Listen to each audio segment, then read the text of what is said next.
That was crazy. That was absolutely crazy. Let me get everything set up here. That was absolutely crazy. Holy cow. Crazy, crazy game. I need a moment to catch my breath on that one. Get all these boxes set up. Thank you guys for tuning in. Absolutely crazy, crazy, crazy game. There's no other way to put it. Just absurd game. Get rid of these images. Obviously change all this. Again, if you're just joining us, you missed a lot. You missed a lot. There's no other way to put it. That was a crazy, crazy game.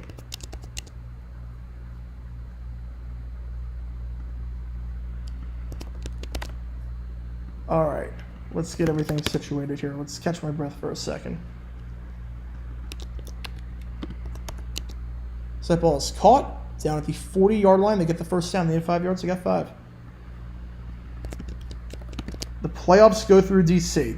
What a crazy game. A 17-point comeback. A 17-point comeback. And then I have it end in overtime with the greatest overtime rules. I love these overtime rules. I can't say enough good things about the OT rules. I really can't. We have a $2 from Raphael. Thank you so much. Thank you so much for that. It really means a lot to me. Your name got cut off. So let me make sure that's right.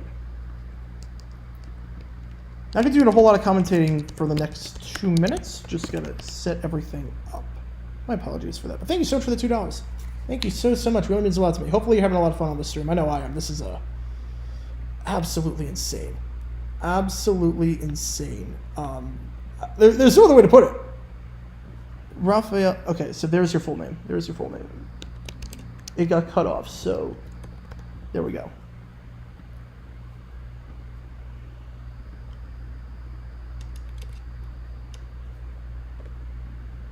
All right, let me just adjust everything. Ja'Cory Pearson with the grab there. $10 from DC, from Weather Chart. Thank you so much. Oh, thank you so much again. DC edged that win too. Easily game of the year. Oh, absolutely. Absolutely. Crazy game. DC plays some great games. That was a phenomenal one. All hell the Lemons. We got it lucky, but win's a win. Thanks for the hype. Absolutely. Absolutely. That was a fun game. That was a fun game. All right, let me adjust all these depth charts. Get all these rosters set. This is the quickest turnaround ever. I've had no time to breathe whatsoever. But first and 10, Danucci, empty backfield. Get everything situated. Danucci at the 23-yard line. Steps up. Fires. To the sticks. He's got it. He's got it. Jawan Green. Easy being green on that one. Gain of 13. Good for a Seattle first down. As they're in the red zone. Should the NFL consider adopting the overtime rule? Absolutely. Look, the overtime rule is great. It's quick. It produces a winner. I mean, TV networks have to love it. TV networks have to love the overtime rule because you're done with all the games before 4:25. TV networks have to love it. Dome is 75% full. That is awesome. That is awesome. Love to see it. This is going to be a great day for the XFL. Ratings for the last game are probably through the roof. Ratings here are going to be great. First and 10, the 9-yard line. Handoff. Spin move. Touchdown. It is TJ Hammonds. Silencing the Dome early on. 6-0 lead for Seattle. Opening drive touchdown. Yeah, we missed the start of it because of the game between DC and Arlington, but an opening drive touchdown. TJ Hammonds, 9-yard run. And we'll see what they do here, whether they go for 2 or not. Oh, this is way better than the college rule. College rule takes too long. And on top of the college rule taking too long, I don't like the fact that you can... that the 2-point conversion shootout, it takes place on opposite end zones. So there's so much adjusting. Like this, it's quick. It's fast-paced. It's amazing. Oh, ESPN's thrilled. ESPN is absolutely thrilled right now. They are loving life. Just adjusting my monitors accordingly. During that overtime period, I forgot to mention the D-backs took a 5-0 lead. They just blew up on Sandy. Gallen's pitching a masterclass right now. Handoff goes to Philip Lindsay, and Lindsay gonna walk in. Again, Philip Lindsay, the former Bronco, former very good running back in the NFL, he just signed with the Sea Dragons, making his presence known 8-0. St. Louis, was it 17? I don't think it was 17. It was a lot. It was late. That was what it was. It was a very late comeback. I don't think it was 17 points, though. I think it was 15. I want to say it was 15. I want to say they were down by 15 points.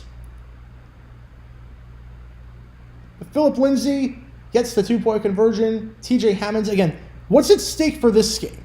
For those just joining us, here's what's at stake for this crazy game. Because of the way the schedule and the format of the XFL work, 2 teams from each division make it. It's not the top 4 teams. It's the top 2 teams in each division. Seattle is 5-3. St. Louis is 6-2. These are 2 of the best teams in the XFL. The problem is that they both play in the same division, and they both play in the same division as DC. As in the team that's 8-1 and just won the North. So with that being said, one of these teams will miss the playoffs. If St. Louis wins this game, they clinch a playoff spot. Seattle wins this game, they're both 6-3 going into the final week, and it is going to be absolutely insane. Tiebreakers are going to decide what happens next. As for what this game means elsewhere around the league, thinking long term, DC's final game is against San Antonio. DC has nothing to play for. Has absolutely nothing to play for. They might rest their guys. Now, granted, resting their guys doesn't really mean a whole lot because De'Ara King is a very good backup quarterback. So it might not mean a lot. But where it gets interesting is that the final week of the season, you look at Arlington's opponent, and Arlington's opponent is Houston. Seattle plays Vegas, St. Louis plays Orlando. And the thing with Houston is the South Division, they officially clinched the South. With Arlington's loss, they officially clinched the South. Runs through them. Houston gets to decide who they want to face in the playoffs. So if San Antonio beats DC, Houston can decide, do we want to play Arlington or San Antonio? Should we lose to Arlington on purpose to then play them a week later? Have them dump their playbook. We play a very basic, very vanilla style. We don't have to play San Antonio, a team that we went to overtime with last time. We've taken care of business against Arlington both times pretty easily. So it gets very interesting what happens going forward. There's a lot at stake here. A lot at stake. Absolutely crazy stuff in the XFL. It's going to come down to the final week of the season. But again, this game, the biggest one of the season. Seattle wins. It's close. St. Louis wins. They get it. Who wins the tiebreaker? That's a good question. Someone did a very good graphic on the XFL subreddit. It's a very easy graphic to follow.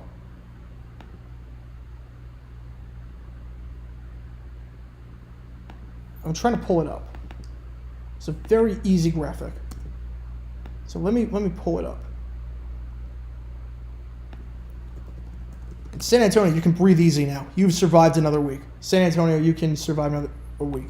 All right, yeah, someone made a flow chart. So I will explain the flow chart after this kickoff return by the Battlehawks to the 25 out at the 29-yard line. So that's where AJ McCarron and company will take over. Remember, McCarron was hurt last week, didn't play. He's playing this week. He's in some pain.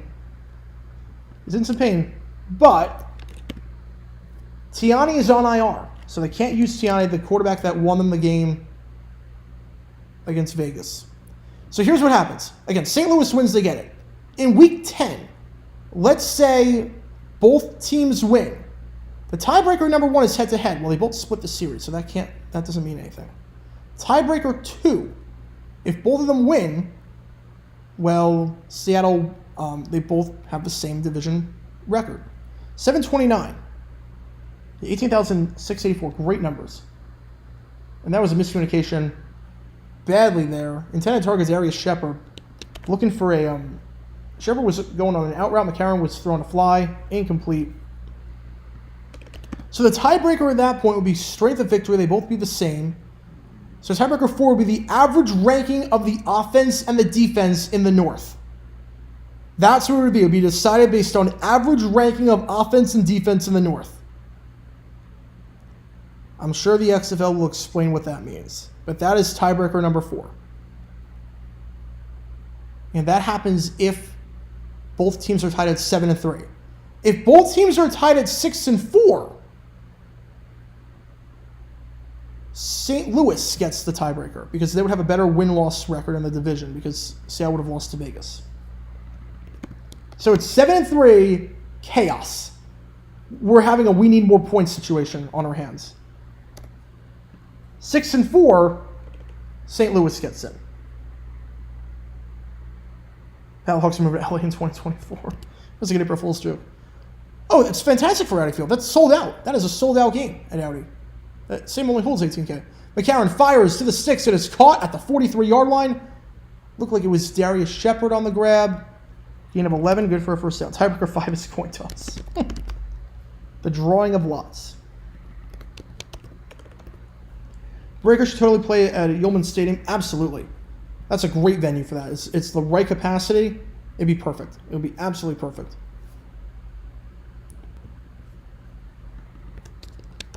All right, 5:40 left. 45-yard line after that catch on the slant route on third down. They motion Gary Jennings into the backfield. The give is to Jennings, usually a wide receiver. Going to get the handoff there. 50, juke move, down at the 45. Did he get the first? The referee is indicating he did. Got 10 yards. So from their own 45 to Seattle's 45 to go to the first. What NFL player do you think could benefit playing in a spring league?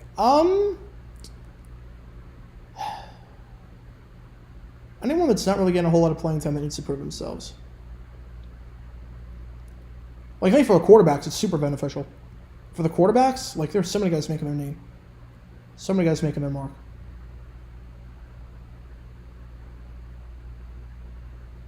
Like, honestly, as that is a nice comeback route, 24-yard line. It is Marcel Aitman with the grab.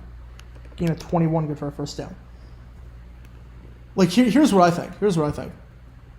Whoever loses the Jaguars quarterback battle is going to be a starting quarterback in one of these leagues next year. And by that, I mean, obviously not Trevor Lawrence. I mean C.J. Beathard and Nathan Rourke. Nathan Rourke from the CFL, C.J. Beathard. One of them will lose the job. One of them will lose the backup job. Whoever does, I think, would benefit tremendously playing in a spring league.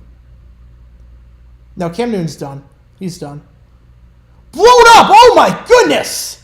Oh, my goodness. Jacked up on the play. They call the swing route. And Thompson's saying, not in my house. Oh, my goodness.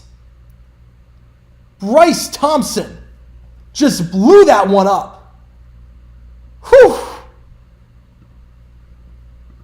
That is a textbook tackle there.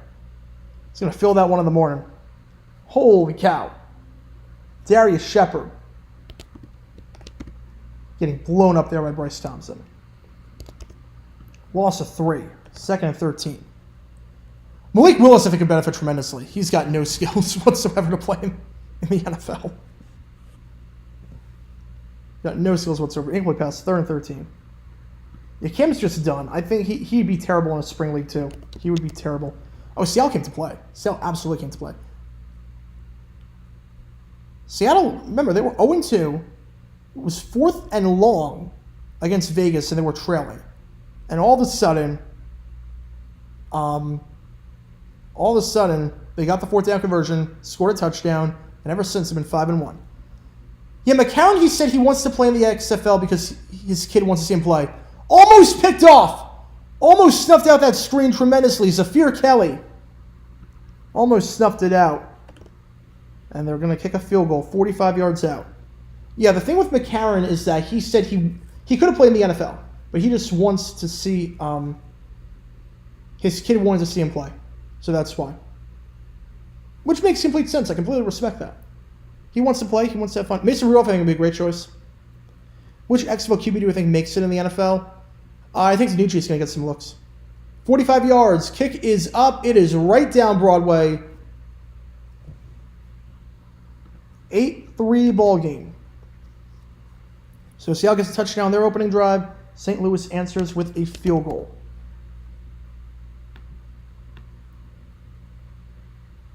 Oh man, I'm exhausted after all. I'm still trying to catch my breath from that Arlington game. I'm still trying to catch my breath with that. Oh my goodness. Whew. That was a lot. That was a lot. Yeah, remember, I woke up at literally 8:40 my time, which means I was on stream at 8:45, and it's just been nonstop since then. This is insane. I hope it's had more NFL backup QBs see the spring leagues the way McCarron does. Oh, absolutely. That'd be ideal. That'd be ideal because you have to remember, part of what makes the quality good is the quarterback play. People watch for the quarterback play. You get good quarterback play, everything falls into place. Everything falls into place once you get good QB play. That's why no one watched the original XFL, was because the offense outside of Tommy Maddox was terrible. Okay, it only took about 4 hours. It only took 3.5 hours for that. I legally am not allowed to put the game on. It only took about 3.5 hours for the first comment. I am legally not allowed to put the game on. This is a live stream. We're commentating the game. We're taking questions. I'm legally not allowed to show the game. It is on ESPN. So if you can find an ESPN stream, go for it. But I'm legally not allowed to show this game. It is a violation of copyright law. Anyone that is showing this game is in danger of having their channel struck or in danger of getting sued.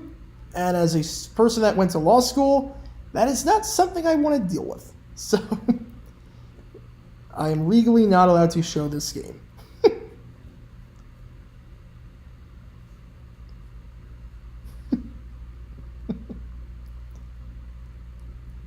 I know people are showing this game. You're saying June Drogan Miller wasn't a quality XFL 1.0 quarterback. What the Niners saw in him to draft him in the first round, I don't know. I don't know. Can I make a sign that says I'm legally? It only took 3.5 hours. It only took 3.5 hours. Usually it takes like 5 minutes. This one actually took a while. Yeah, the NFL sent their old, Kurt Warner, Jake Delhomme, they played in NFL Europe. They did very well. Jason would go to jail and have a $2 million fine. Yeah, I do not want to deal with the wrath of ESPN and the NFL. Trust me, the NFL can strike down my channel at any minute. At any moment, I can have 3 strikes on my channel. At any moment. With all the footage I use of the NFL, at any moment it could happen. But so the last thing I want to do is get into the bad graces of ESPN and whatnot. It's the last thing I want to do.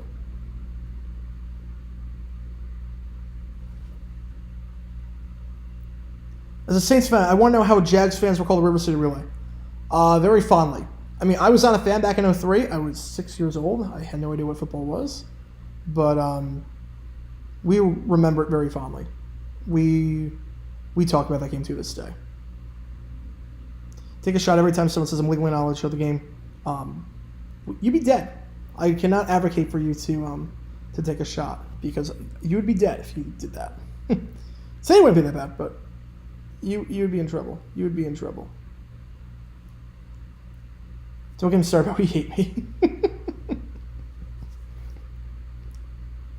Kickoff. Seattle getting the ball. Fielded at the 13-yard line. Returned to the 33-yard line by Kelvin McKnight. I will say, that's the one thing about being a Jags fan that I haven't... Oh, I've heard the local radio call. I have heard the local radio call. It's one thing about being a Jags fan that I don't take for granted. We don't have too many heartbreaking losses. We don't have too many losses like that. Usually in a game like that, the Jags come out on top. I don't know why.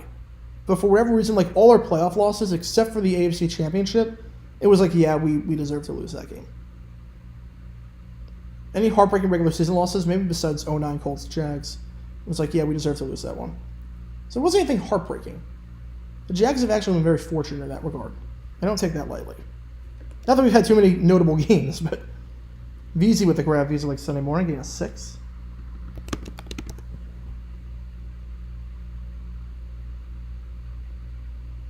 I feel like the NFL just lets channels like Highlight Heaven exist so they can collect more revenue. Yeah, so here's the thing. Highlight Heaven, the thing with Highlight Heaven is that all his videos get claimed, and he's making nothing off of it. The NFL claims all the revenue. The NFL claims all the revenue. It's a beneficial relationship to some extent. Now, to how much extent, I don't know, as that's an incomplete pass intended for VZ. Because I know he has been demonetized for reused content. I know that. He has been for reuse content because there's nothing transformative about it. Because what Highlight Heaven does is not fair use. What Highlight Heaven does is clearly not fair use. It's taking the most important parts, not adding any commentary or anything like that. The NFL lets it exist because they're getting ad revenue off of it. So they're getting all the money, so they might as well. There's no reason. It's less work on their end and they get more money.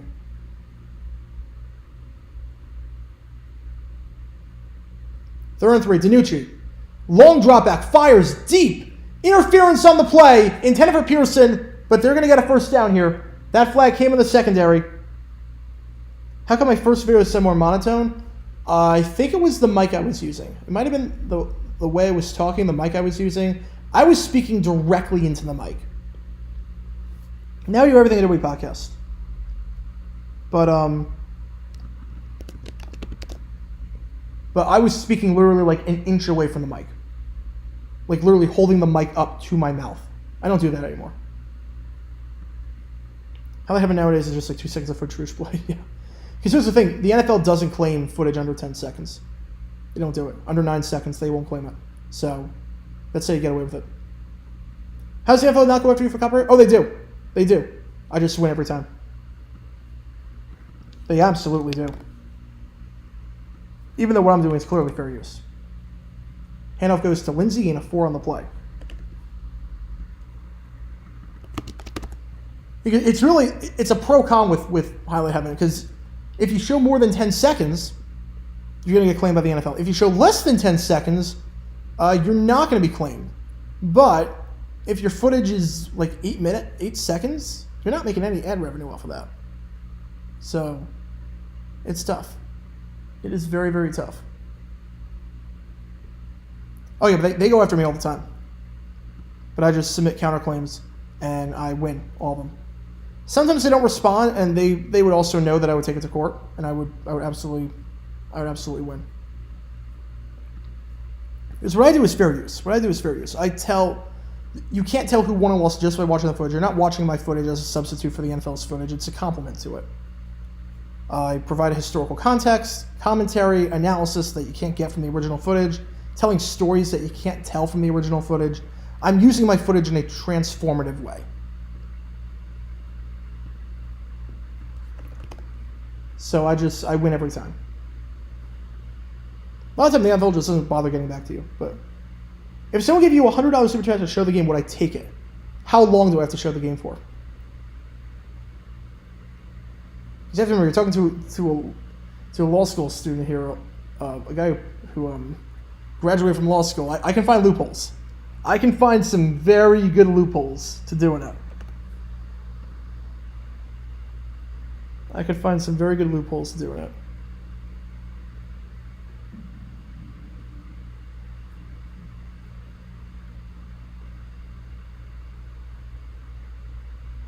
$8 seconds. Yeah, $100. I'll show the game for 8 seconds. Flip my screen around, show for 8 seconds. Oh, DMC is absolutely always abused. It is absolutely always abused. It is bad. It is very, very bad. It's extremely bad.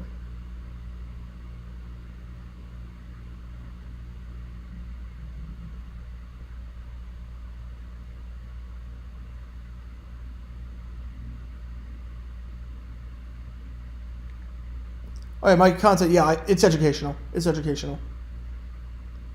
It is absolutely... Because things like you submit the claim, bots pick up the claim, and then you submit the claim. Oh no, I don't practice. This is my full-time job now. I graduated in December. I got my master's in April, May, graduated in December, and this is my full-time job now. This is my full-time job. I do not practice. I help people fight fair use claims. I'm going to start a business in a bit, helping YouTubers fight fair use claims. Because I've helped 5 Point with his, I've helped Brett Coleman with his, I've helped another guy, Matt Throne, with his. He's got a basketball channel out. So I'm going to start a consulting business and something like that, as well as all my free channels I do right now, because I don't have enough on my plate as it is. But I'll be doing that. How come rappers can't claim fair use for sampling in their songs? I mean, to some extent, I mean, the classic case is a Camel versus Cuff for his music, and that was the Two Live Crew basically parodied Pretty Woman by Roy Orbison, and that was constituted as fair use. Because the whole thing about you can make a profit off of it, that is not an important prong at all.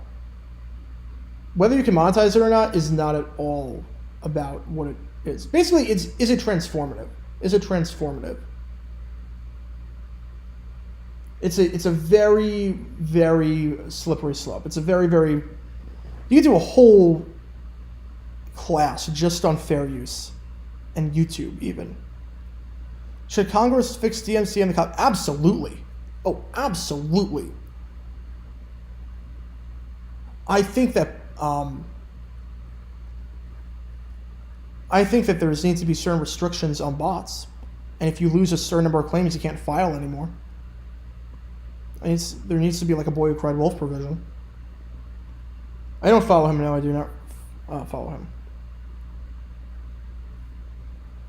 Imagine I'm a JJ as your lawyer. Here's some assuming understands he exclaims his legendary catchphrase. I'm sorry, what? Yeah. How pretty much we may. I will say it's come in handy when drafting contracts. It's come in handy when drafting contracts and looking over contracts. I've gone back and forth with some companies on contract terms and everything. And I'm not the one to just... For like stuff like that where it's mutually beneficial, I will read every word of the contract. Tanucci fires over the middle, is caught. 35-30. 25, breaks a tackle, 20, 15, 10, breaks another tackle. He is still going at the 1 yard line. Jordan Veazey making it look Veazey. Are they saying he's in? Are they saying he's in? I think he might be down at the 1. I think he might be down at the 1. As of now, they're saying touchdown. There was a flag on the play, though, so this is all sorts of confusing. If it stands as a 53-yard touchdown, what on earth is going on? Personal foul, face mask, offense. Okay, so no touchdown. No touchdown. The face mask penalty called on Barry Wesley. Oh my goodness. Oh, I've seen personal foul face mask on the offense, but not like that. Wow. Will they challenge that? Will they challenge that? The helmet did come off. But I don't think he grabbed the face mask. I think that was just... They might challenge that. Hazlett's got a challenge. I wouldn't shock me if he uses it here. I'm not sure there was a face mask. The helmet came off, which is why it was obvious to see. So why they called it. But I'm not sure he grabbed the face mask. I don't think he grabbed the face mask. I mean, the helmet came off, but I think it was just... I mean, I don't know what Blandino was saying, but... Yeah, the whole sample thing, it had to do with physical releases. It had nothing to do with fair use. Hammonds is going to get a good chunk of that yardage back. They don't challenge it. They get down to about the St. Louis 49-yard line. So they have 4th and 3.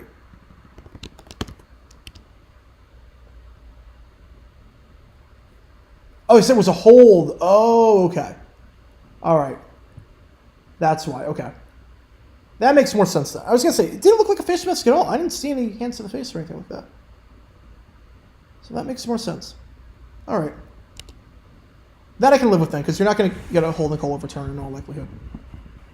All right, so 4th and 3. 48-yard line, they're going to punt it. If it was a hold, I get why they didn't challenge. Face mask, I would have absolutely challenged. Because there was nothing there. Fair catch at the 8-yard line. Fair catch made there by Austin Prohl.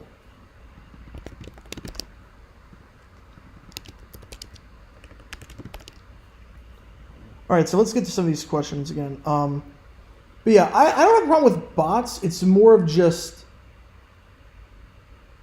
there should be something where you can automatically review right away.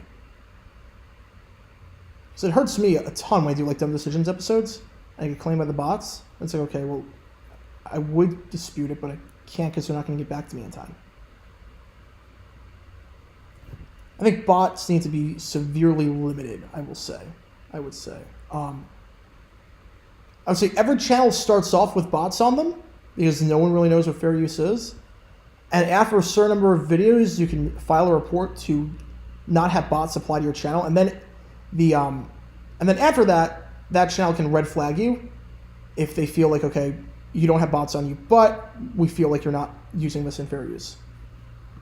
I feel like that would be a good way to do it. So you start off with your channel on probation. Then after you do a certain number of videos, a certain number of content that satisfies fair use, you get removed from the red flag. And then on top of that, once you get removed as a red flag, you can then, no bots will be able to claim your videos. Everything will have to be manually claimed by the company itself. I think that would be a good way to do it. Because you do need the bots. That's the thing. The sad part is you do need the bots. Because if you didn't have the bots, you would have people infringing on the NFL's content like crazy. You have people making millions upon millions of dollars just uploading highlights before the NFL catches them. At that point, it's too late. Oh, St. Louis is the ball. My bad on that.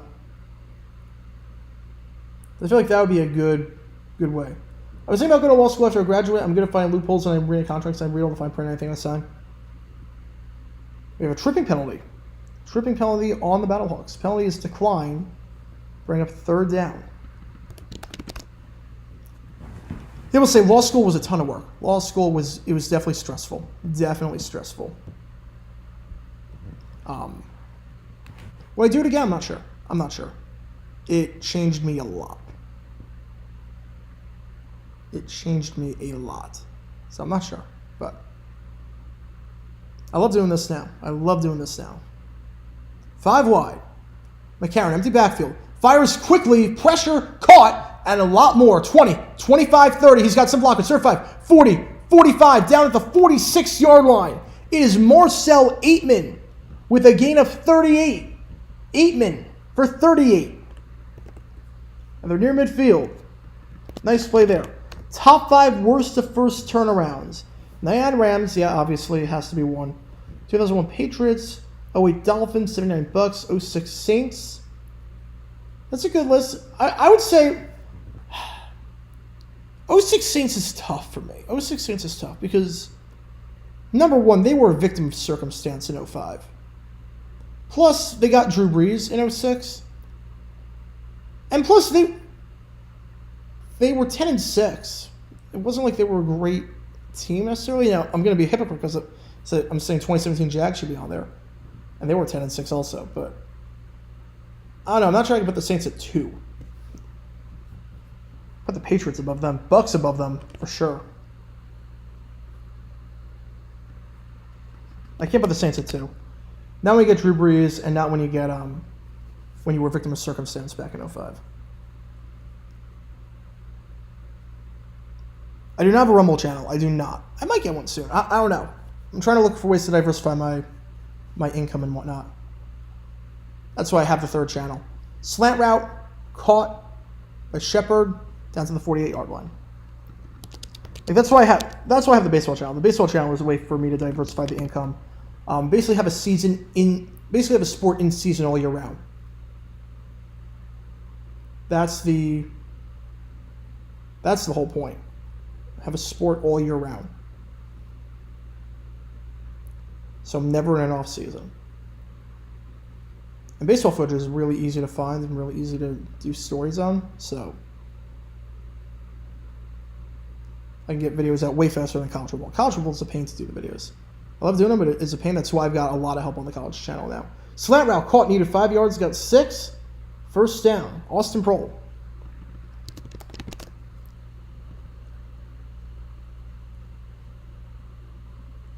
Like the college channel, the problem with college is that companies, and this goes with the bots things, companies like Veritone and Catapult, they are vultures when it comes to claiming videos. And they will do anything over 9 seconds you can't do. So you have to split up the content however you can. They're absolute vultures, and they will take you to court. And I have no problem taking them to court, but I don't want to have to do that. Play action, McCarron. Fires. Wide open, he's got his man. 15, 10, 5, 8-man, long stretch. Did he get it? They're saying he did. They're saying he did. Darius Shepard, 42 yards. St. Louis has the lead. Caw is the law. No legal channel? No, I want nothing to do with law school. I want nothing to do with legal. Besides fair use, I want nothing to do with it. Legal's got that all covered. Is he down? They're going to take a look at it, obviously. A nice play by Shepard, nonetheless. Looks like they were playing a zone coverage. Antoine Brooks lost his man. Was he down? I don't know. As of now, it's a touchdown. He was down at the... I think he's in. I think he rolled over the defender. So I think he might be in. As of now, it's a touchdown for the first lead of the day by the Battlehawks.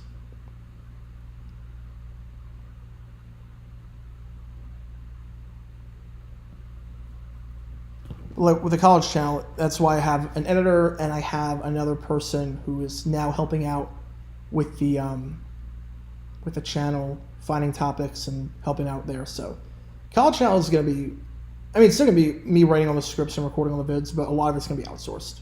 A lot of it will be outsourced. And it'll be a lot of devoting to the JG9, JG7, because I can do that pretty easily. Call stands, probably the right call. 2-point conversion time. It's funny how now a quiet day for me is a stream and a JG9 video, but no other videos. It's funny how that's a quiet day now. That's a lot of work. And that's a quiet day. Dropped. Oh, man. Austin Prohl dropped that one. Out route would have been easy 2-point conversion. Instead, it is a 9-8 ball game with 9:51 left in the first half. Sports Law Channel, no. Yeah, legal video. Legal Eagle is great. I love Legal Eagle. He is phenomenal.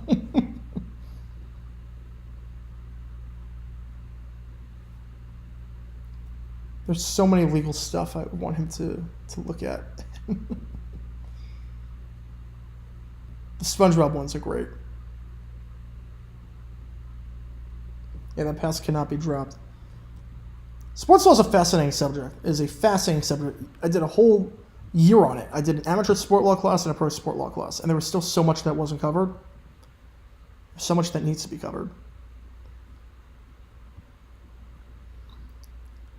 Well, you could do a whole class on YouTube fair use. You could do a whole class on sports law relocations. You could do a whole class. That is Ricky Prohl's son, I believe. I believe that's his son.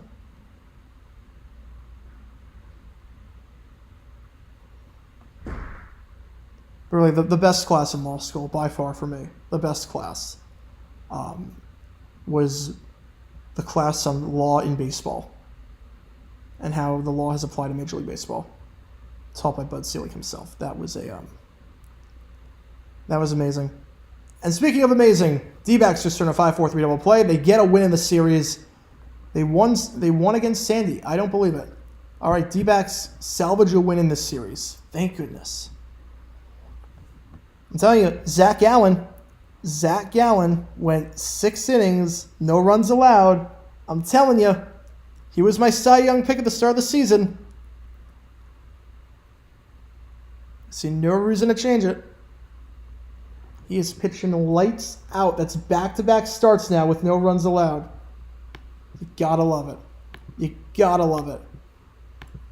Yeah, Zach Gallen, like you look at him. I mean, how good he was last year. His last start against the Brewers, 7 innings, 3 hits, no runs, 1 walk, 11 strikeouts. This start against the Marlins, 6 2/3, 2 hits, no runs, no walks, 7 strikeouts. Oh my goodness. Yeah, that was the main reason I went to Arizona State. That was the main reason. Was for law school, it was like, okay, I can have a class taught by the commissioner of baseball. Where am I ever going to get this? I mean, I also love Arizona. I want to move out to the West. But it was really between here and like Wake Forest. Florida just didn't have anything that it was offering. Miami's I hate to say it, Miami's a dump. Miami, I mean, the undergrad campus is gorgeous. Do not get me wrong. Undergrad, Sandra Day O'Connor College of Law, Arizona State. Do not get me wrong. Miami, The undergrad is gorgeous. I mean, the dorms are kind of the freshman dorms are kind of a mess, but like I was seriously looking at Miami. It is beautiful. The law school, it's like it's stuck in the 50s. Which was really disappointing because they had a lot of stuff that I wanted to do too. A lot of sport and entertainment law stuff, but ASU was just the right fit. It was just the right fit, but it was tough. It was definitely tough. There was some stuff I would not do again, but for the Steeler class, it was worth it. Fielded at the 3 and down at the 20-yard line. Like, there's a reason I don't practice. I'll put it that way. There's a reason that I prefer to make YouTube videos instead of having a nice, cushy job as a lawyer. Instead of YouTube, where it's fun, but it's more hours, and it is not a fixed income in the slightest bit. It fluctuates like crazy, and you're constantly on edge. But it's fun. It is fun. And you guys make it all possible, so thank you so much for that. All right, Seattle's got the ball at the 20-yard line. First time they're trailing today. Again, we know who the hosts are for the championships. It's really who's getting the second spot in each division. That's what it comes down to. I mean, you want to practice law? It was more of like the agent side, but I mean, agent life is terrible. I didn't realize how bad it was until I got to law school, how bad agent life was. But I took some sport law class. I took some law classes in college, in undergrad. Sport law was a really good class, and then I did a class with on communication law, and that was really good. So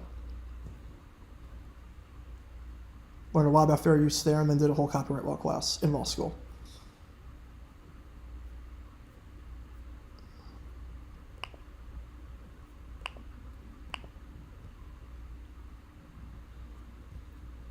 All right, still stopped, 9:46. All right, now we're ready to resume at the 20-yard line. DiNucci, play action, screen pass. It is caught down at the 24-yard line. Catch there made by Josh Gordon, his first catch of the day.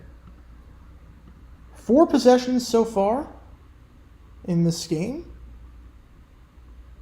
Seattle 1 for 1. 1 for 2, rather. St. Louis 2 for 2. What's the dumbest sport law ever?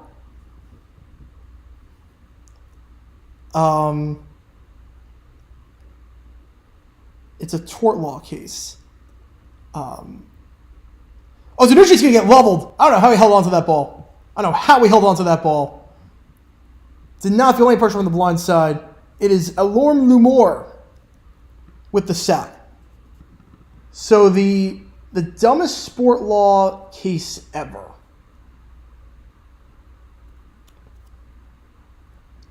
I think it's got to be Slugger. It's got to be Slugger, the Royals mascot, and the case of the flying hot dog. That's a fun case. That's a fun case. Basically, a fan at a Royals game got injured because the Royals mascot was shooting hot dogs out of a cannon. And the fan wasn't paying attention and got hit in the eye with the hot dog. And they ruled in favor of the fan because getting hit with a flying hot dog is not a part of the assumption of the risk when you buy a ticket to a baseball game. You assume the risk when you buy a ticket of certain things, like getting hit with the foul ball, or a bat going into the stands, or stuff like that. You don't assume the risk of getting hit with a flying hot dog. Oh, it's absolutely good to have copyright laws. It is absolutely good to have copyright laws. You need copyright laws. It's just a matter of finding that balance between what's too much and what's too little. I'm not sure we found that balance, but you need copyright laws. If you didn't have copyright laws, what would happen is that everything would get stolen. If you don't have copyright laws, there is nothing stopping the NFL from taking the videos that I do and doing them word for word exactly the same and putting onto their channel. That's also part of the problem with TikTok and with YouTube Shorts right now, is that a lot of people are just stealing word for word. They're plagiarizing. And there's no real recourse just yet, but I feel like it's going to come at some point. But then again, a lot of people that make the laws are 60-year-olds, 70-year-olds who don't know what Wi-Fi is. So, who knows? But so they're a bit behind with the technology, but we'll see. There definitely needs to be some stuff. So that's wrong with TikTok. Everything's stolen on TikTok. Everything's copyright on TikTok. I mean, look at how many people are posting TikToks of just Family Guy clips. They're clearly not fair use. And they're making a fortune off of it. Yeah, you need copyright laws. You absolutely need copyright laws. It's just, I feel like sometimes you go overboard and sometimes it's not enough.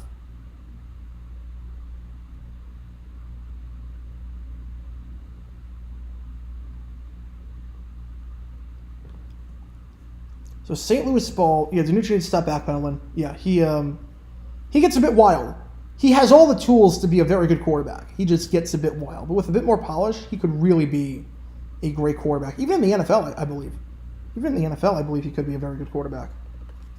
Just is a bit too wild sometimes. He settles down and he'll be fine. 1st and 10 at the 17-yard line for the Battlehawks. Goes to Mateo Durant. Durant spins down to the 20-yard line. Or rather, that's Kareem Walker. Haven't seen him get any carries. Usually they alternate between Hill and Durant, and that time they go to Walker. So 2nd and 7. Yeah, in terms of what's on the agenda for JG9, new video coming out tomorrow. We have a video that just dropped a few hours ago about a bizarre controversy of the 1977 NFL draft involving the Colts and the Seahawks, and how both teams thought they drafted the same player. Weird situation. 2nd and 7. Play action. McCarron. He's going to get sacked. Tried to pump it, instead just eats it. It's number 97, Nico Lalos. Probably the best defensive lineman on the Sea Dragons. He has been a force all season. Probably going to get XFL first team or second team honors if they do awards. It is now 3rd and 13. They've still not updated the score bug for some reason. A bit slow on that for ESPN, but I believe it is 3rd and 11. Ball at the 16-yard line.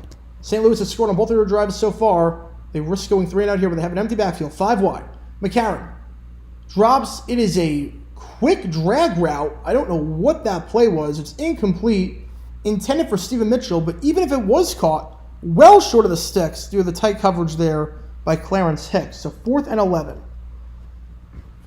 Were the Seahawks and Bucks hopping around conferences? Yeah, the goal was to have each team, the Bucks and Seahawks, each play every team once in 2 years. And then have them settle in their divisions respectively. So they're really an AFC and NFC, but it was just by name because they played every team once in that stretch, and that was it. Punt is fielded at the 38-yard line, to the 40, to the 45, out of bounds at the 47-yard line. Kelvin McKnight.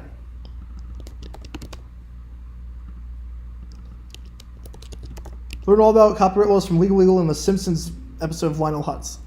Lionel Hutz is the greatest character ever created. I truly believe that. Lionel Hutz is the greatest Simpsons character and one of the greatest characters ever. Rest in peace, Phil Hartman. Absolute legend. Every scene with Lionel Hutz is a banger. Every scene. There's some amazing quotes that are even funnier when you're in law school. Why they make the Jags and Panthers do the same? There was no real need for them to do the same because the league was at 30 teams, so you had a balanced schedule. Everything was balanced all the way around. AFC, NFC was not balanced back then. So you had 28 teams, so you had some divisions with 5, some with 4. So that's why you had it. I got my legal expertise watching Matt Luck in the bar last night. The sound wasn't, oh my God. Great line. That's why I'm the law talking guy. That's why you're the judge and I'm the law talking guy. We have hearsay. Those are kinds of evidence. No, Troy McClure is great too. Troy McClure is great, but Lionel Hutz hits differently when you go to law school. Lionel Hutz hits differently. Cards, just get out of the bases loaded jam. Let's go. Let's go.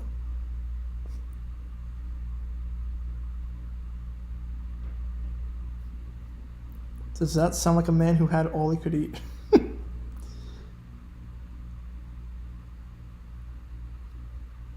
I mean, he is I love him. I love Lionel Hutz. Greatest character ever. So we're at a commercial break right now. Again, this game, St. Louis wins, they clinch a playoff spot. Seattle wins, it comes down to tiebreakers in the final week of the season. If it comes down to tiebreakers, If both teams go 6-4, St. Louis owns the tiebreaker. If they go 7-3, it comes down to average offense and defense ranking.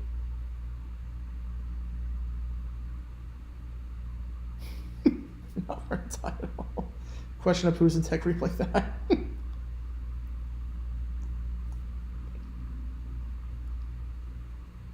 The most improbable bet I won. Ooh. The most improbable bet I ever won.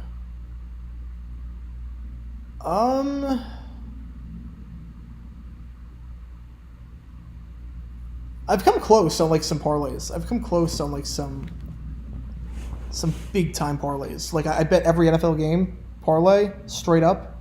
And I've done it where I was one time like one game off. A few times I've been one game off. The idea is that if you win once in 30 years, you get your money back. Most improbable bet I've won. I'm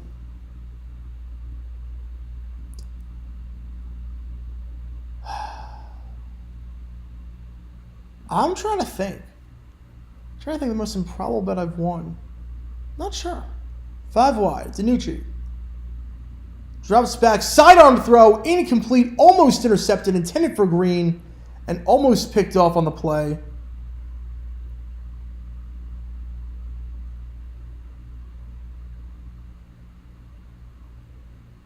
I don't have a 17 on my depth chart, so I can't say who it was that almost picked it off. By the way, second down. I guess the Vikings-Seahawks game a few years ago, I bet on the... I did a live bet when the Vikings didn't get the fourth down that the Seahawks would drive down the field and win the game. I didn't put a lot on it, but I did put something on it. Like a few bucks. Ja'Cory Pearson with the grab again, a 5.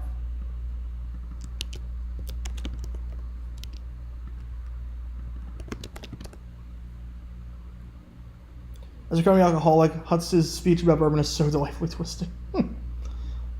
I don't think this judge likes me. I accidentally drove over his dog, replaced accidentally with repeatedly and talked with son. And the no money down, I think, is the best. The no money down thing is the best. If the Sea Dragons win this game, the second spot comes down to average offense and defense ranking. So I believe that would be the old NFL rules from the 70s. DiNucci gets 6 yards on the run against the first down. So what I think that means is that they rank all the teams in the North Division 1 through 4. And they rank your offense and they rank your defense in terms of points per game and points per game allowed. If you're the best, you get a score of 1. If you're the worst, you get a score of 4.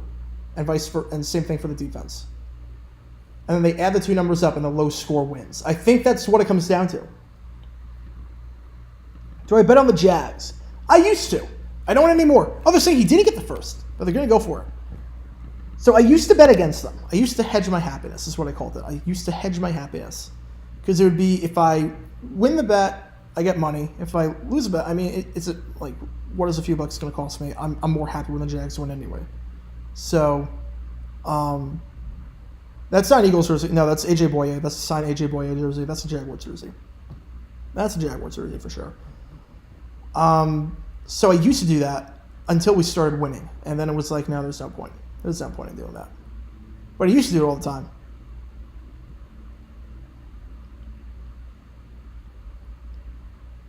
Nowadays, no.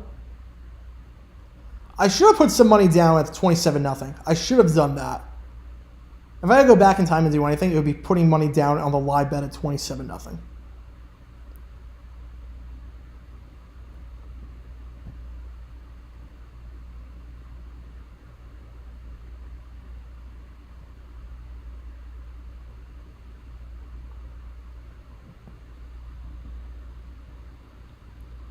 Paying $3 for a win is always worth it. Absolutely. Absolutely. Wasn't $3 though, I'll tell you that much. It wasn't $3.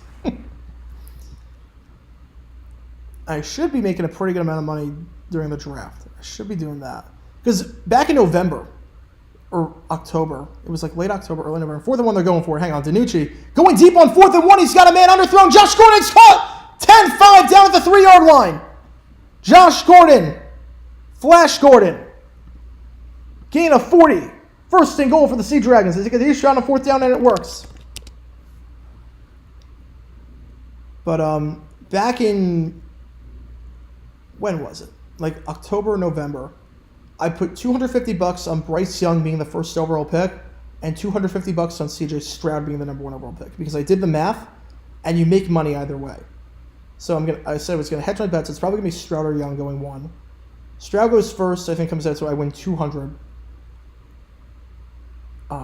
So 700, but 200 when you add all the bets up. And that is a touchdown into the end zone. DiNucci on the rollout finds his man. Jordan Veazey makes it look easy.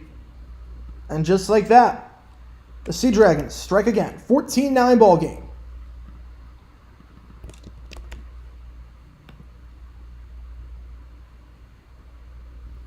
So I put 250 on Young, 250 on Stroud. I think Stroud I'd win 700 total, so really 500. So really, you take the 250, take the 250, so you win 200. And then on top of that, if Young goes first overall, you win 900 total. So 250, 250, so it would be 400, really. So I was like, one of those is probably the first pick. I don't think anything's changing, so let's do it. Let's see what happens. And it's looking pretty good. Attendance will be announced in the 4th quarter. Attendance will be announced usually in the 4th quarter. 2-point try from the 5-yard line. That's what they do.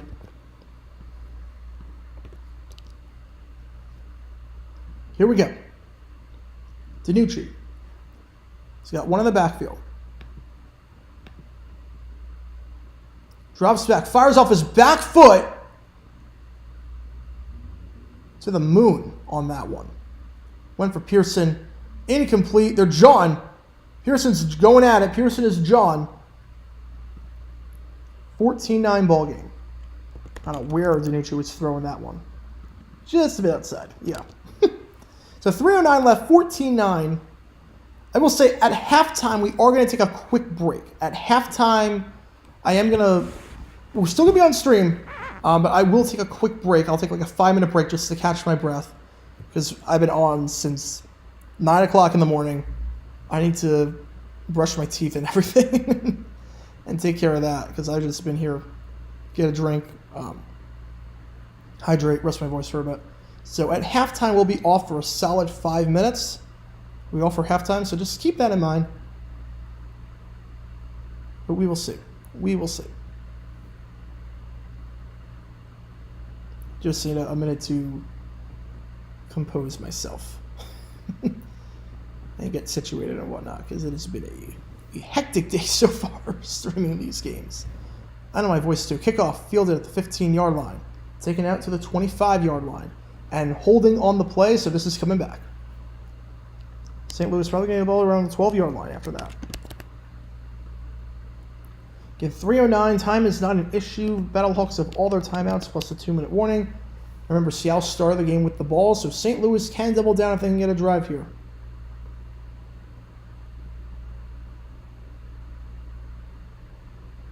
So we'll see what happens here. Come on, Battlehawks, you got this. We will see. We will see. It's going to be a close game. It's going to be a close game. Holding on the return, and it is on the Battlehawks. Moving back. Spot foul. So we'll see where they mark this ball.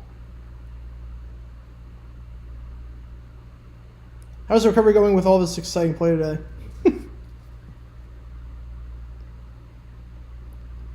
Oh, I'm recovered. It's more of just, if I was going to stream yesterday, I was going to do it for the early game, it was going to be on 2 hours of sleep. I didn't want to do that. It would have been terrible.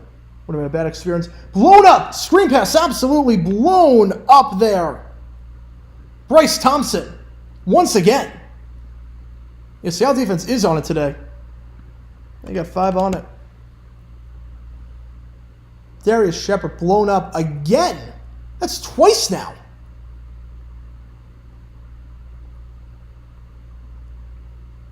Second and 11. This is where if I went on 2 hours of sleep, I probably would have crashed and wouldn't be able to get a video out yesterday. So, yeah, no, I'm totally fine. I just was working like crazy and I couldn't, I was just working like crazy and I wouldn't be able to stream. But I streamed yesterday. I did stream yesterday. We had a very good stream yesterday. Eatman down to the 18-yard line. Will it take us to the 2-minute warning? I believe it will. So 2 minutes left. 3rd and 4 coming up at the 18 when we get back from this commercial break.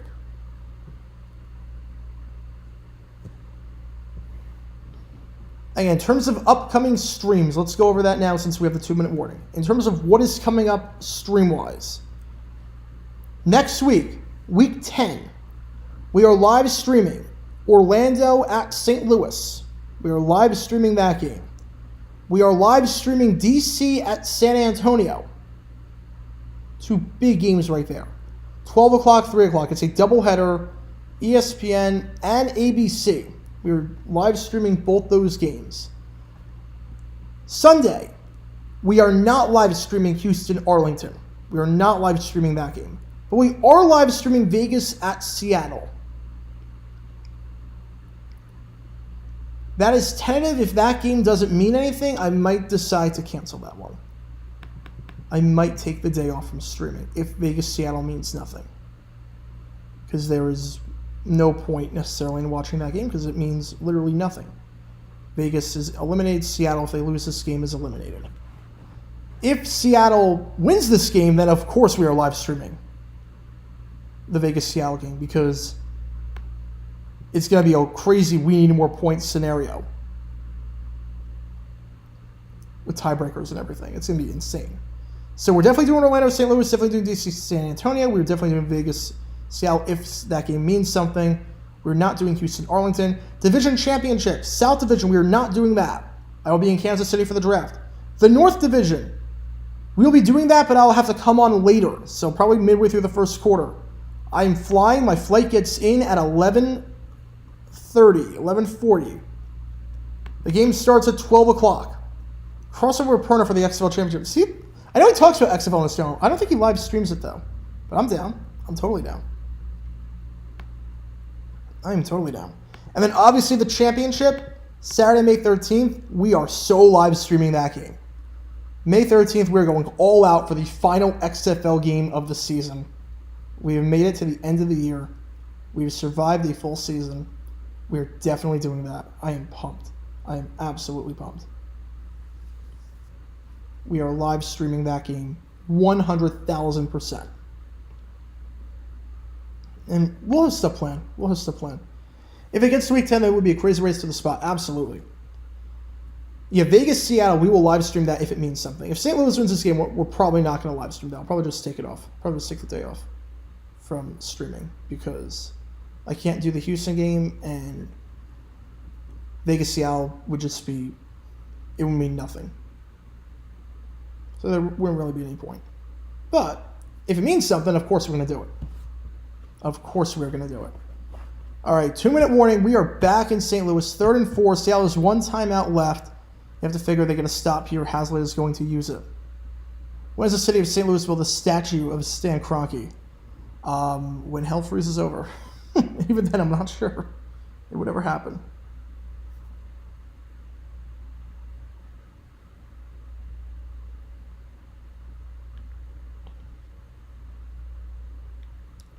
Third and 4. Ball at the 18-yard line. Empty backfield. 5 wide. 4 on the far side, 1 on the near side. There's single coverage up top. We'll see if they go with it. They got 8-man one-on-one if they want to go there. You got 8-man one-on-one. He's going 8-man one-on-one. There it is. There it is. Ball at the 32-yard line. Gain of 14. Good for a first down. That was the mismatch they wanted. They got it. That's twice now. I've called it one-on-one. They had single coverage. I might as well go for it. That's twice now across the day. Wow. All right. How about that? 1st and 10. Again, empty backfield. They're playing off 8-man this time. But they are going to go quick pass to 8-man, who slips, only gets about 2 yards there. Probably actually better for Seattle that he caught that ball. Keeps the clock running, although, again, St. Louis has all 3 timeouts. I have to figure they get 1 more first down, they're going to start burning them. Once again, empty backfield, 5 wide, playing a bit off. He's looking for Aitman again. Third straight target for Aitman, but that one incomplete. Coverage on the play there. All right, this Seattle depth chart is all off. I need to find a new depth chart. Is Bryce Thompson as number 27 and number 1? There is no number 16 on here. So I need to find a new depth chart for Seattle, because this is not working. Either way, they've looked for Aitman 3 straight passes. And once again, you got Aitman one-on-one. That's the matchup. But they're playing off, so I don't think they'll go for it here. But false start. False start. Wide receiver moved. I believe that was Austin Prohl. Delay of game. Actually, delay of game. So back it up 5. Oh, Kroenke owns a bunch of teams. He owns... Yeah, he owns the Rams, obviously. He owns Arsenal. He owns the Avs. He owns the Nuggets. He owns a ton of teams.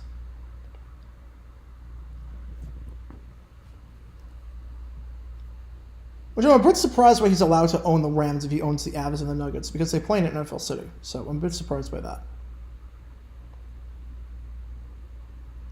3rd and 13. McCarron going to that side field again. Once again, Marcel Aitman. Once again. Well, that's the matchup they want. It's Aitman on right.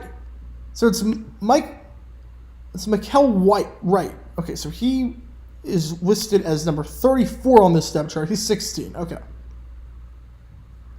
That is the matchup. Aitman on right. And that time, Aitman is the one who has the right stuff. 4 straight targets. As they're at the 42-yard line with all 3 timeouts to work with. 1 in the backfield now. McCarron, they only rushed 3. He's got all day. He's firing a deep shot down the field. Underthrown and intercepted. Intercepted at the 7-yard line. Intercepted by Quinterio Cole. Cole at the 30. Cole at the 35. Cole at the 40. Cole at the 45. And down at the 47-yard line.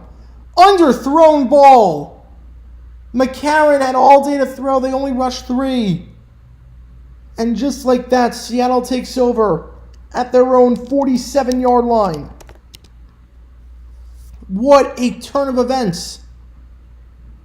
Whew, what a turn of events there. A 40-yard interception return. Quinterio Cole. Underthrown pass. He had him too. It was a linebacker. A linebacker on Gary Jennings. That's the mismatch you want. And then Cole, the safety, comes over and makes the play. Then a missed tackle there by Jared Jones-Smith. And from there, Cole does the rest. 44 seconds left. They have a timeout. And St. Louis gets the ball to start the second half. Keep that in mind. First and 10 to 47. DiNucci off his back foot, out route. It is caught, but Pearson unable to get out of bounds. Clock is running. Gain of 8 on the play, 2nd and 2. And Ja'Cour Pearson, he's going to get some looks after this season. Best receiver in the XFLs on a consistent basis. 25 seconds, empty backfield, 5 wide. DiNucci gets it off. They rush 4. Fires deep to the sideline. It is caught by Josh Gordon. Fights off the tight coverage by Brennan Sebastian. And Josh Gordon with the grab and gets out of bounds. 15 seconds left. There is a flag on the play. It is holding on the offense, though. It is holding on the offense. So it's not going to count. 2nd and 12 now. 15 seconds left. Do they try a shot or do they just go into the half? This kind of changes. Yeah, that's definitely holding. That's definitely holding. Number 55, Chris Owens. A ton of jersey there. Well, they're showing number 67, Colin Kelly. Look, there were quite a few guys that could have been called for holding there. Quite a few guys.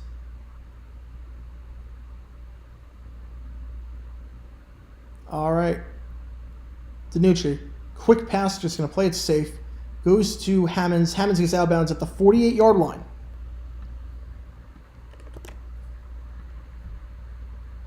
So get some of those yardage back. Get some of those yards back. TJ Hammonds had a touchdown run earlier today. 10 seconds left before we hit the halftime break. Again, St. Louis gets the ball to start the second half. Again, at halftime, we're going to take just a quick break just to rest my voice for a bit because I've been talking for 4.5 hours nonstop. DiNucci, 3rd and 5. Again, a quick pass goes to Hammonds. Hammonds able to get nothing going. Or that was supposed to be a double pass that didn't develop. Wouldn't shock me, honestly. Wouldn't shock me. It looked like it. They just didn't get the blockers. All right, 4th down. You figure this is just going to be Hail Mary time. It might as well. This will be the last play of the half.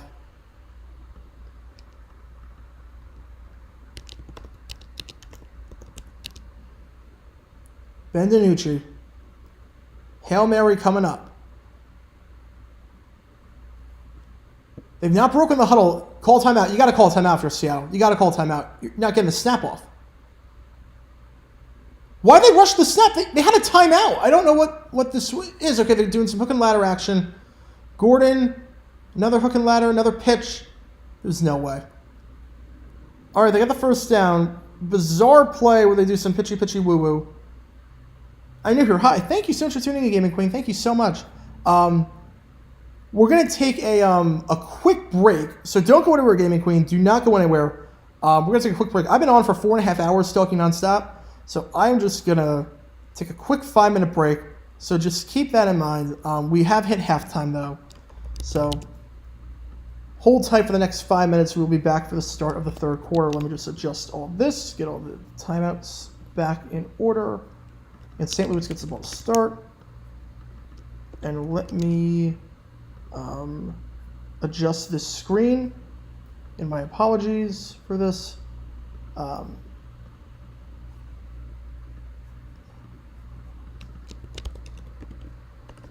So stream is going to resume at 1:35. Or 1:30 my time, so 4:35. So thank you guys again for tuning in. We're just going to take a quick break for halftime. A quick break for halftime so everyone can stretch their legs. Bring in, and now, ladies and gentlemen, a special presentation courtesy of Up With People. Up With People providing our halftime entertainment. So thank you guys for tuning in. I'll be back in 7 minutes.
All right, folks. Thank you for the slight delay. Again, I just need to catch my breath for a bit after the whatever happened in the the Arlington game and the first half of this game. Thank you so much for tuning in. And apologies for the halftime break, but just needed to stretch the legs a little bit and all that fun stuff. So, halftime, we're about to start the third quarter, 14-9 Seattle. Again, what's on the line in this game if you're just tuning in? Seattle, they win this game, we have chaos. St. Louis wins this game, they clinch a spot in the playoffs. Seattle is eliminated, and we have guaranteed DC St. Louis in the North Division Championship in 2 weeks. So we'll see what happens. We will see what happens. Halftime stats brought to you by no one, since we don't have a sponsor. Bentanucci, 15 for 20, 130, one touchdown, no picks.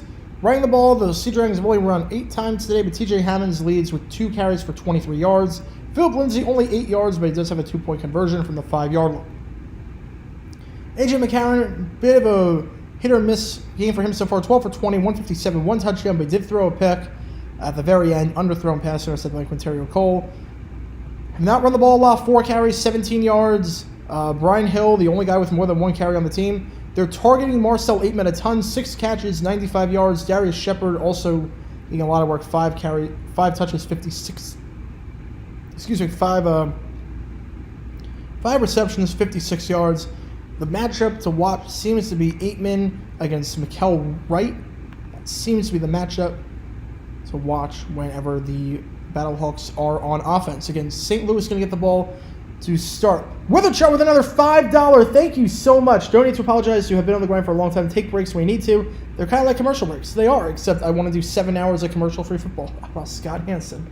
But thank you so much, Witherchart. It really means a lot. Thank you for all your support in all these streams. Really, really means a lot to me. Really, thank you so much. Hate taking breaks, but kind of have to when you're on for 6 straight hours. Kind of just a few minutes. Just a few minutes. It's been a lot of streaming lately. 3 hours yesterday, 6 hours. Today we're going to do 6 hours on Saturday, again for the XFL. We're going to do 3 more hours on next Sunday. It's going to be a crazy time. Plus we have the NFL draft coming up, which I'll be in Kansas City for, so I got to do some work for that. Have to backlog some videos, do some scouting reports, because I still have to take a look at a lot of prospects. I don't have a whole lot of time. I'm going to knock a ton out tomorrow, though. I'm going to knock a ton out tomorrow with my with the way that I do it. So we'll see. A lot of work to do. A lot of work to do. But it's exciting stuff. Exciting stuff. And the move-in's coming soon for the apartment, so gotta get ready for that. So that it's just hectic. It's just hectic right now, but it's a lot good. So good. They're trying to reverse on the kickoff return, and it gets stuffed. The Battlehawks tried it back in 2020 against the Guardians, and it worked out. This one did not. This one, Gary Jennings got stuffed at the 18-yard line.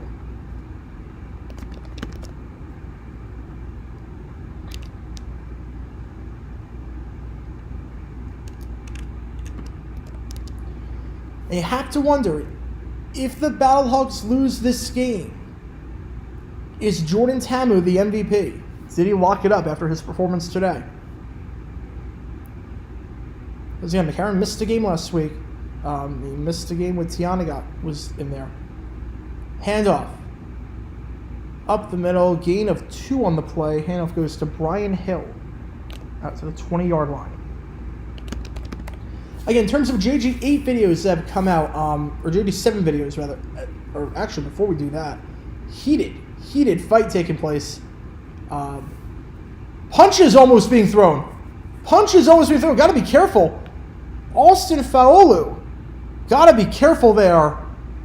Very close to getting ejected. Very close to throwing a punch on Brian Hill. Whew. Man. 2nd and 8. This is getting chippy. Another handoff up the middle. It's once again Brian Hill down to the 23-yard line. There was a flag on this play.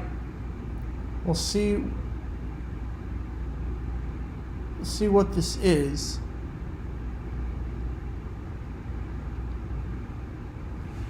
It's not holding. It's not holding it. It came from the sideline. It came on the sideline. So maybe someone wasn't lined up right. We'll see.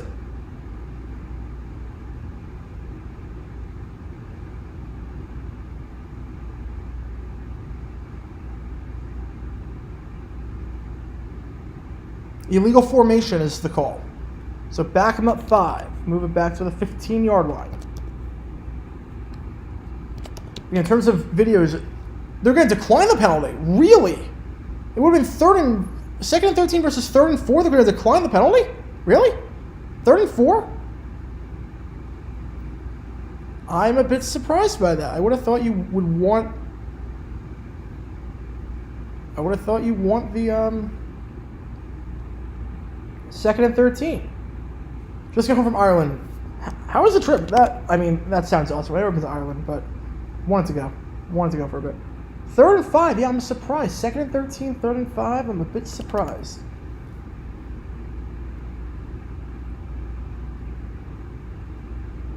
Third and 5. McCarron, empty backfield. Gonna run for it. But no, we got shoestring tackled. Nico Lalos. Who else? How about that? A shoestring tackle by Nico Lalos. I've raved about him all season, and plays like that are why. That looked like a surefire first down, but Lalos, I want to see a replay. Why are we not seeing a replay? Nico Lalos with an amazing shoestring tackle.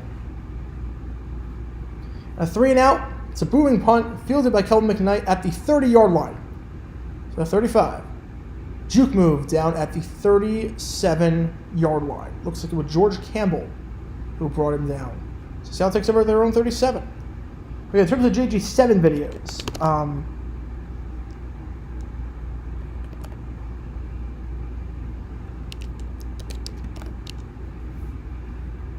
oh, that's awesome. Good for you, man. That is awesome. That is awesome. In terms of what's coming up on JG7, we got some exciting videos about the Mets and the Reds coming up soon. We got some exciting vids that got posted last week about the Yankees, the White Sox, dumb decisions vid with the Red Sox Rays. We had a lot of stuff take place. First down, handoff goes to Lindsey. Lindsey stuffed. Nothing doing. Lindsey less than a yard per carry. Or 2 yards per carry, rather, in this game so far. But he does have the 2-point conversion. 2nd and 10.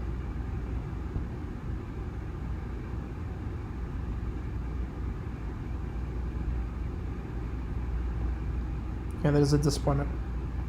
I can say why. 2nd and 10.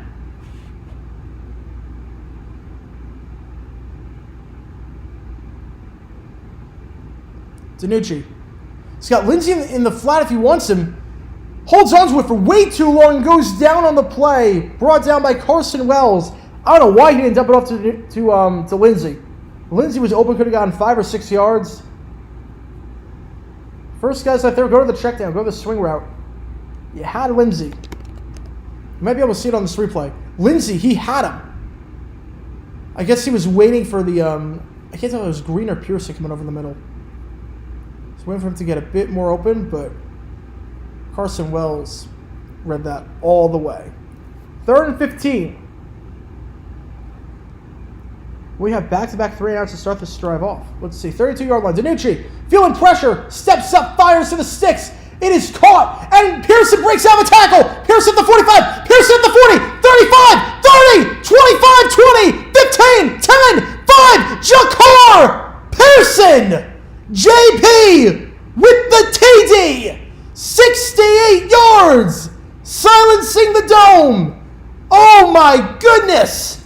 You want to know why Jakar Pearson is the best receiver in the XFL? Folks, that is why. Jakar Pearson. That looked like a sack. DiNucci somehow gets rid of it and then finds Pearson, and Pearson will lose the tackle. Could have been brought down behind the first down line by Lavert Hill, and then jukes Elijah Hamilton out of his shoes, takes it to the sideline, and from then it's a foot race, and he beats Mike Hampton and beats Lucas Dennis. Oh my goodness, folks. Oh my goodness, Jakar Pearson. Welcome to the NFL, because he is going to get some looks after this season. I can guarantee you that. Ja'Cour Pearson. Oh my goodness. 68 yards.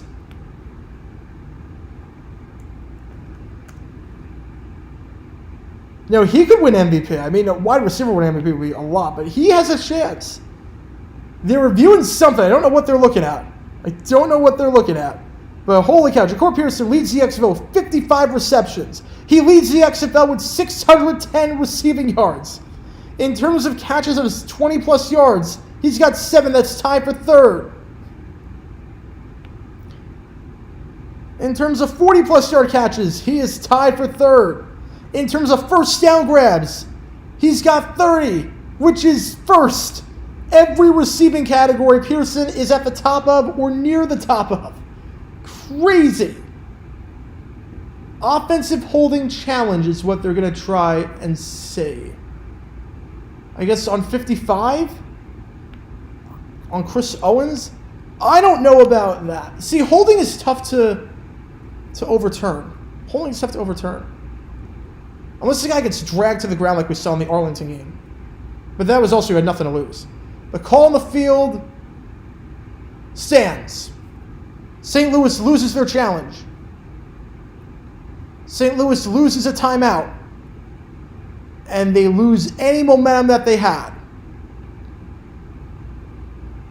Whenever I hear DiNucci's name, I always think of how Brand Perna exaggerates pronouncing. I always think of the Michael Irvin skit with the Gucci DiNucci. I always think of that. Oh my goodness, Ja'Cour Pearson. Unbelievable. They're going to go for 3. Make it a 14-point game. Empty backfield, 5 wide. No team has better 3-point conversions in Seattle. DiNucci fires, end zone, he's open! He's open, but incomplete, just a bit behind the intended target, TJ Hammond's 20-9 ball game. Oh, man. I'm out of breath just watching that after that call. Ja'Cour Pearson, I'm telling you, someone's going to sign him in the NFL, and someone's going to get an awfully good receiver.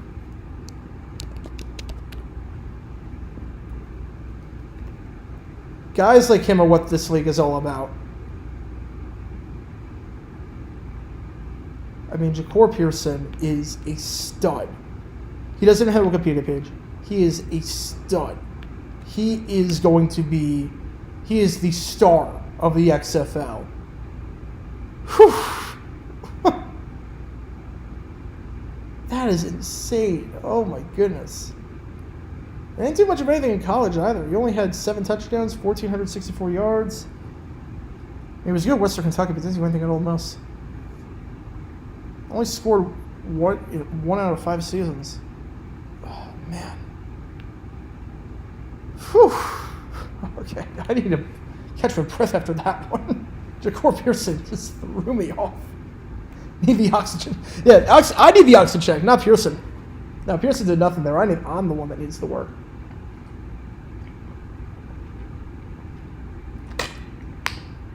Holy cow.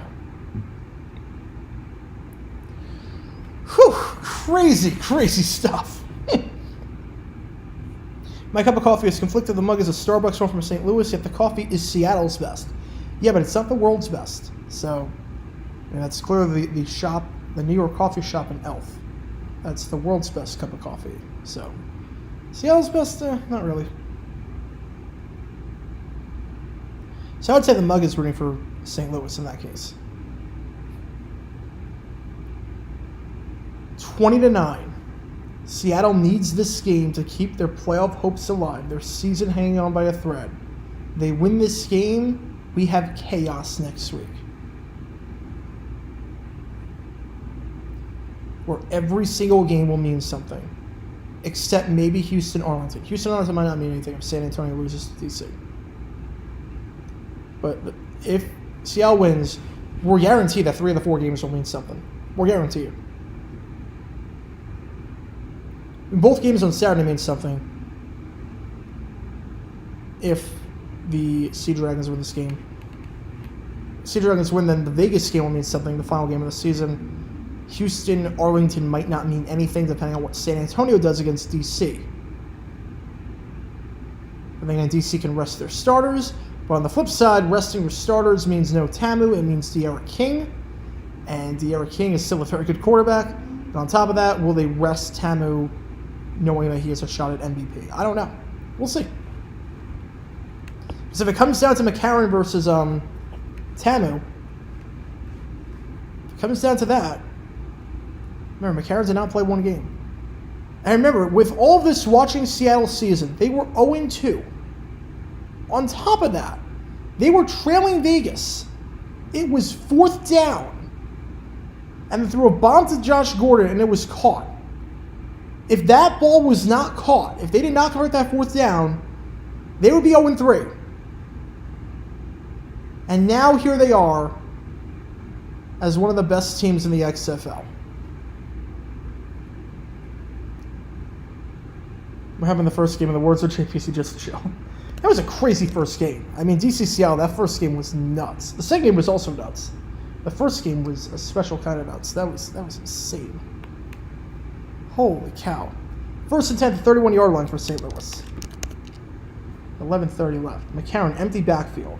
Got to get some momentum back. Got to get some momentum back after that. McCarron, they only rush 4. And it still feels the pressure. McCarron going to fire outside the pocket. It is incomplete. Intended target, Aitman. It's Aitman and right. That's the battle. That's all McCarron's doing at this point. He is staring down Aitman and just hoping for the best. That seems to be the game plan. When in doubt, just throw to Aitman.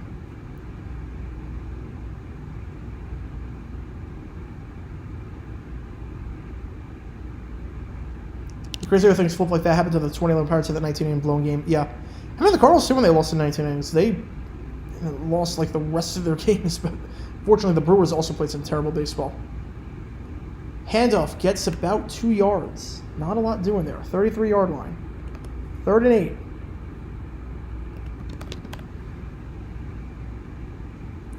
They went 3 and out on their first drive of the half. You cannot go 3 and out here. St. Louis has had some great games, some great comebacks this season. They had one in Week 2. Week 2 against Seattle, they had a great comeback. They will need all hands on deck for this one.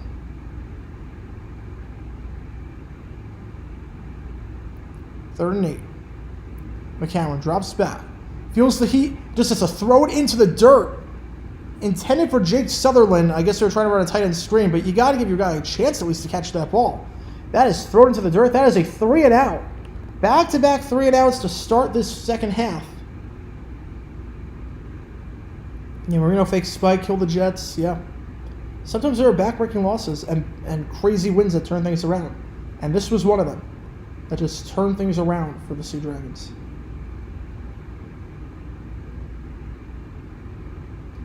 So 4th and 8 after back-to-back things. There might hang on though. St. Louis might get this ball back. St. Louis might get this ball back. There might be roughing the punter here. Hang on a second. There might be roughing the punter. Hang on a second. As it stands, 25-yard line. They're not calling it. Okay. I am... Tell me I was not the only one to see that. Tell me I was not the only one that saw that. I thought at very least there was running into the punter. At the very least there was running. They got to show a replay. They got to show a replay. I am stunned. I am stunned on that. Was there really no penalty on the play? Here we go. Let's see. Wait. No, not. Oh, and that too. I didn't even see that. I didn't even see that. No, not that. Not that. No, that wasn't what I was talking about. I was talking about before all that happened. The punter went down. I didn't even see that. DiNucci slides, gain of 4. I mean, look, that was a good flop at the end. But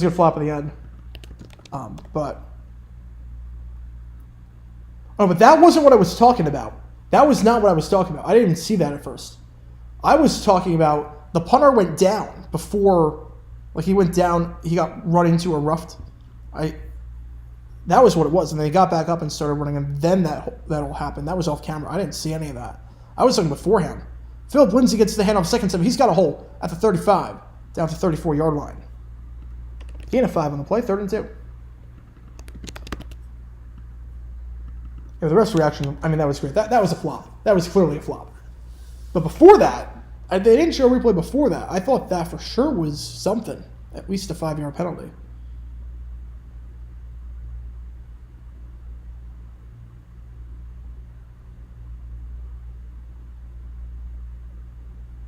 Third and 2. Big play coming up right here. 34-yard line. You got 4 wide. You got Josh Gordon on the near side all by himself. Gordon runs over the middle. The intended target on the play, Blake Jackson. Incomplete pass. Broken up by Lucas Dennis. 3 and out.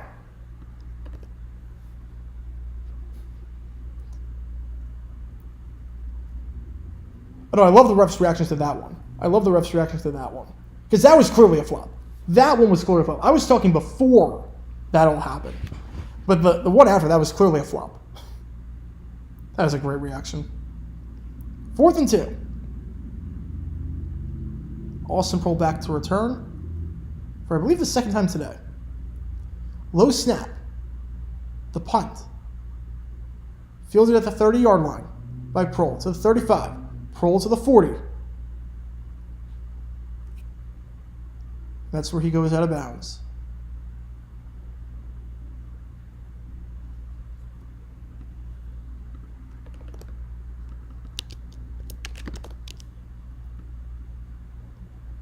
Yeah, Lakers game looks like a pretty good one.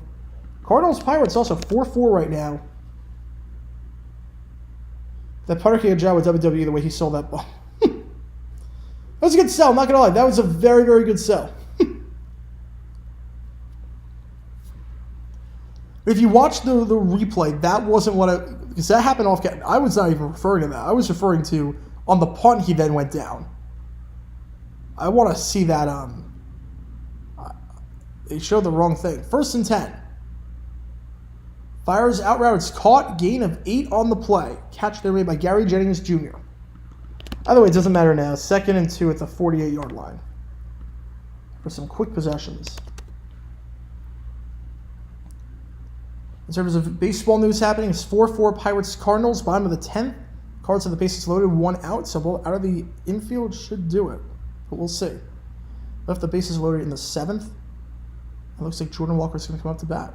Same spot that he was in before, bases loaded, 2 outs. Now it's bases loaded, 1 out. But either way, handoff goes to Jennings, who had the last catch. That time runs up the middle, gets about 7 yards there, good for a 1st down. Again, if we learn anything from the XFL, it is not over till it's over. St. Louis will tell you that firsthand. Saw it against Vegas, saw it against Seattle, saw it against San Antonio. We saw it earlier today. Arlington coming back from 17 down in the 4th quarter.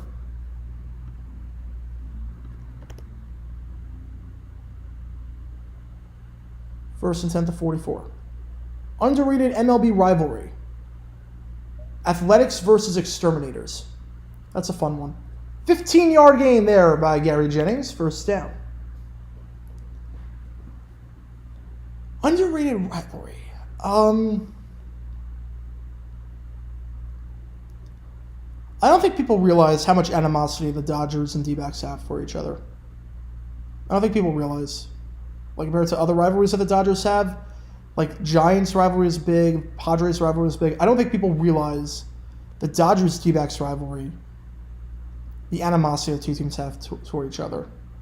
With all the transplants between Phoenix and LA, you don't realize it. McCarron pump fakes, gonna run at the 29-yard line, fires open and incomplete. Oh, he tried to juggle it. Marcel Aitman. I always said, when in doubt, go to Aitman. That seems to be the game plan. He was open too. Perhaps it was fun, emphasis on was, yeah. 5:30 left. 20-9. 2nd and 10.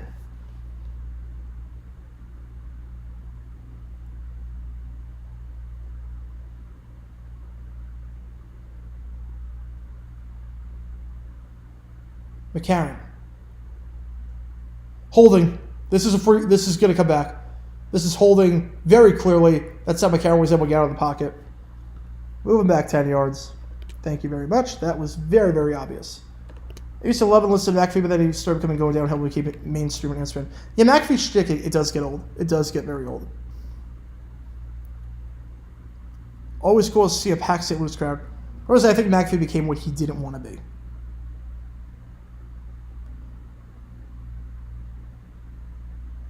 And the Cardinals just walked it off. Tom Mammon just walked it off for the Cardinals. Yeah, Dodgers won division in D-backs. Ballpark, they separated in the pool. Yep. Went to a GAA game while in Ireland. One thing very different from the USA. Anyone can walk onto the pitch after the match. Really? Really? I did not know that. I know that there used to be all the fans on the field. That used to be because the only way to get off the field was through the field. It was a very weird system how you exited back then. Also, I mean, baseball kids can run the bases on Sundays. That's about the closest thing you have. Anyone can go onto the field after the game. Really? That is I feel bad for the grounds crew and for the workers because that's more time you got to spend at the ballpark. You got to spend at the stadium. But wow, that is. Yeah, you would not be able to do that in America. You would not be able to do that in America. Not one bit. 3rd and 16. You're in field goal range. It would be a 53-yard field goal from here. Can't take a sack, though. 5 wide. McCarron feels pressure. The one thing he can't do is take a sack. And he loses about a yard on the play. Not his fault. Not his fault. There was pressure. The O-line did nothing to help him. You're still in field goal range, though. You can still try a field goal.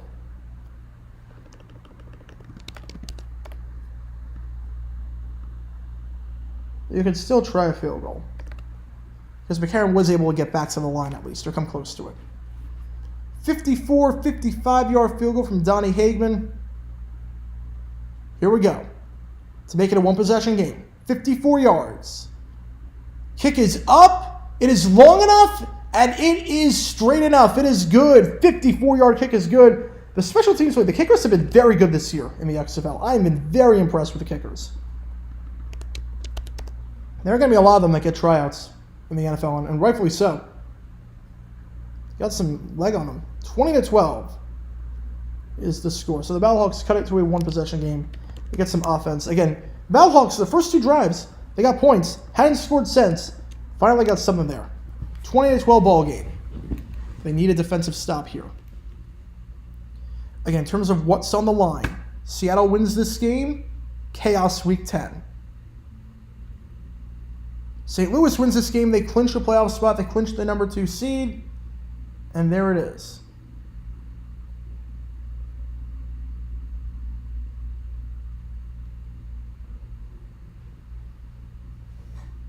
In terms of what's coming up, just got a BK commercial. I see a prom, something with prom. I see an All-State commercial right now. I'm not watching on ESPN Plus. I'm watching on ESPN. I see an SHRM commercial. Yeah, no, I did not get Burger King. Did not get Burger King. Did not get a junior double triple Whopper.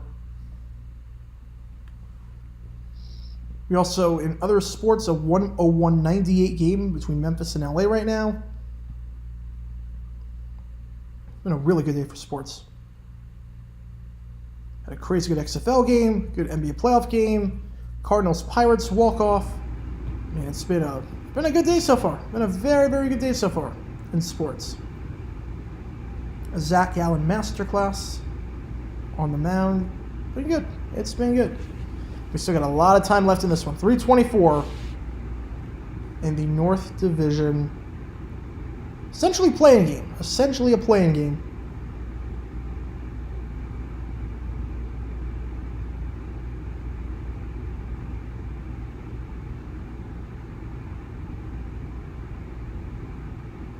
Jags got the division easy if the Colts are getting Lamar. I mean, assuming no one gets hurt, I think so. I think so. I don't want to sound cocky or confident, but I look at the rosters right now. I don't know who is taking it from the Jags. I don't know who. Assuming no one gets hurt, I don't know who's taking it.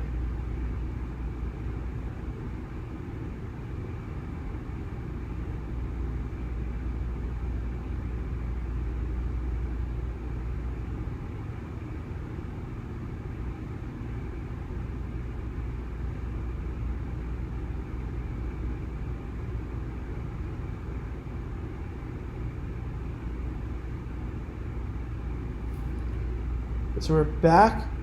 McCullough Kmart, it is Rip Lamar. I mean, I don't know who he's throwing to besides Pittman. I mean, Alec Pierce to some extent, but he's going to have less help than Baltimore. With that offensive line.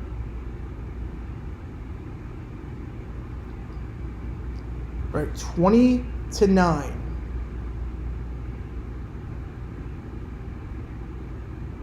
I did not enjoy Gallen's masterpiece. I'm also getting concerned about Sandy. He has not been considered a complete game shutout. I wouldn't worry too much just yet. I would not worry too much just yet. Look, Gallen had 2 rough outings to start the season off. It happens. It happens.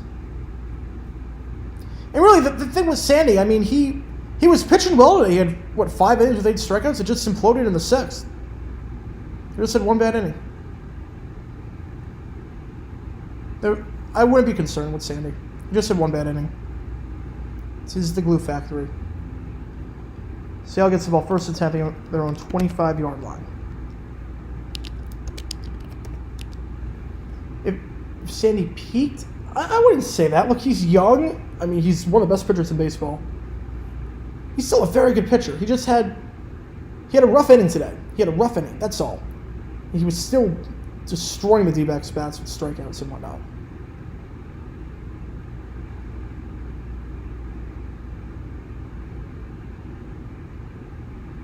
I tell you, I love this D-backs team. Corbin Carroll, Rookie of the Year favorite. Pearson with the grab. Spins out of it. Stays on his feet. How does he do it? How do you do it, JP? Gain of 10. First down, Ja'Cour Pearson. How on earth did he get a first down out of that? Another missed tackle. Oh my goodness. Lakeem Williams misses the tackle. And Pearson somehow gets a first down. Can the Jaguars compete against the Big Three? I don't see why not. Look, we did. We literally did. The Chiefs game was close. If Jamal Agnew doesn't fumble, I'm convinced we win that game. I'm convinced if Agnew doesn't fumble, we win that game. I think we absolutely can compete. Danucci just has to eat it. Option play goes nowhere. Loss of 6 on the play. Brought down by Travis Feeney.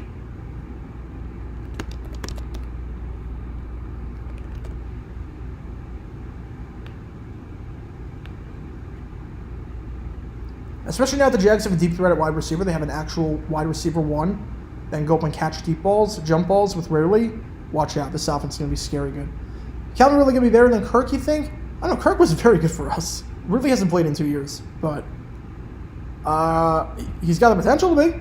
He's got the potential. I think he will be. I think he will be. His work efforts look very, very good. Pearson, another grab. They want a face mask penalty. They are not going to get it. And Pearson is down. Oh, no. No. Pearson is down.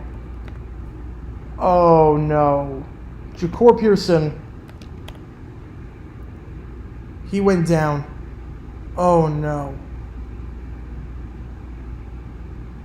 I mean, that looked clean to me. That looked clean. Maybe it wasn't a face mask or anything. That looked clean to me. Hopefully he's okay. 3rd and 8. Are the Falcons the best team in the South? Yeah, it really just depends on Ritter, but they have a good roster now. They did a very good job in free agency. 3rd and 8, catches made by Blake Jackson, gets the first down. But again, all eyes on Ja'Cour Pearson. Is he okay?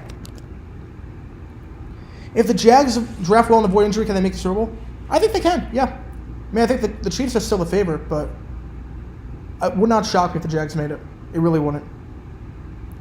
Do a video about the Twins scoring 4 homers against the Yankees in the first game. I don't know what else there is to talk about, though. I don't know what angle I could possibly take on that. Sunday's Week 9 XFL 10 total for the 2 games is 51,286. So let me do some quick math there. So that has, 33,000 in St. Louis? Over half from STL. I mean, to be fair, there's 2 games, so it's natural that it was going to be half. But so sold out Audi Field, and then over 30K in the Dome. Whew, you love to see it. You love to see it. This has been a great day for the XFL. This has been a phenomenal day. This is what the XFL is all about. The ratings are going to be great today because it's doubleheader on ESPN, and the games have been very, very good.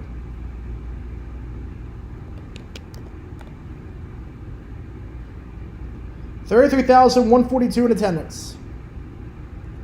And keep in mind, there were a lot of games that took place. St. Louis, this was going up against the Cardinals too. Remember that. This game was going up against a Sunday baseball game at Busch Stadium right down the road. That is crazy to get 33K under those conditions. Out route is caught by Green. Green at the 35. Green down at the 30-yard line. Mark at the 31, actually. Getting a 15 on the play. I mean, are people coming to the... I mean, to be fair, DC, they're coming. I was never worried about DC. I was never worried about Seattle. I was never worried about San Antonio. I mean, St. Louis. I was never worried about those three. San Antonio, St. Louis, DC. We always knew those were going to be good. It's really the other markets that got to stabilize. But St. Louis, DC, there were never any concerns with that, as we are in the fourth quarter. All right, which conference championships would be sweeps? Ooh, that's a good question. All right, let me think. Let's think. AFC championship games. That would be sweeps. In a 4 out of 7. So we did this with Super Bowl yesterday. We did this with college in the first broadcast. All right, so let's think. Which ones would be sweeps?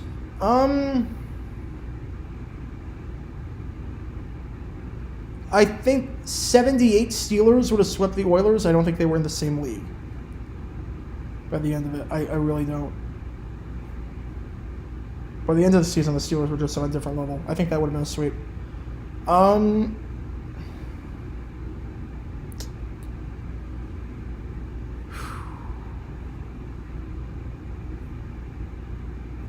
Conference championship is a lot tougher. It's a lot tougher.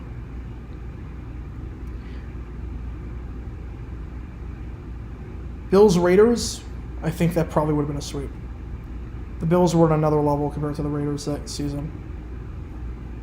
Broncos Browns in 89, maybe. Maybe that one. Steelers Colts, I also think. I think game 1 was probably the closest it would have been.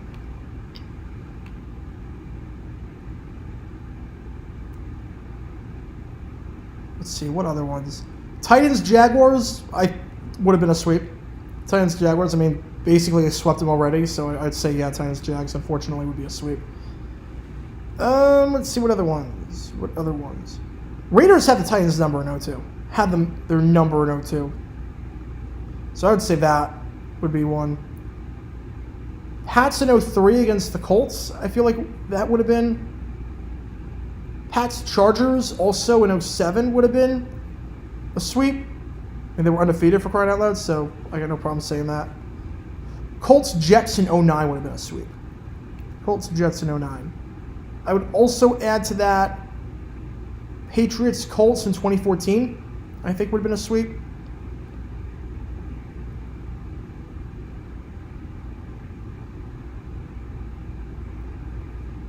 And I think that's it. I think the Titans would have taken one off the Chiefs. Absolutely. With the way Derrick Henry, I think Derrick Henry would have at least one game like that. NFC Championship. Let's see. Which ones would have been sweeps? The Buccaneers were not playing well by the end of 1979. They got off to a 5-0 start and then just completely collapsed. So I would say Rams-Bucks might be a sweep. Rams-Bucks might have been a sweep.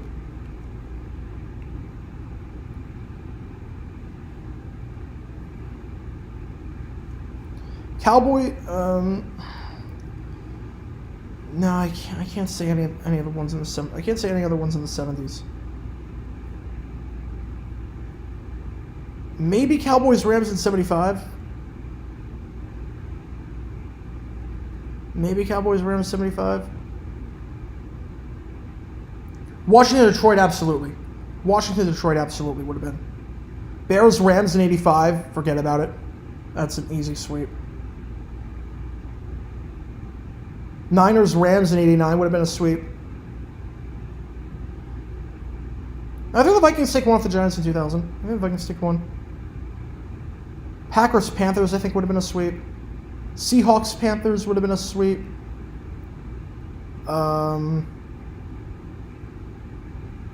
Rams Bucks I feel in 99 would have been a sweep. The Bucks just didn't have the QB play to do it. 1st and 10 gain of about 1 on the run.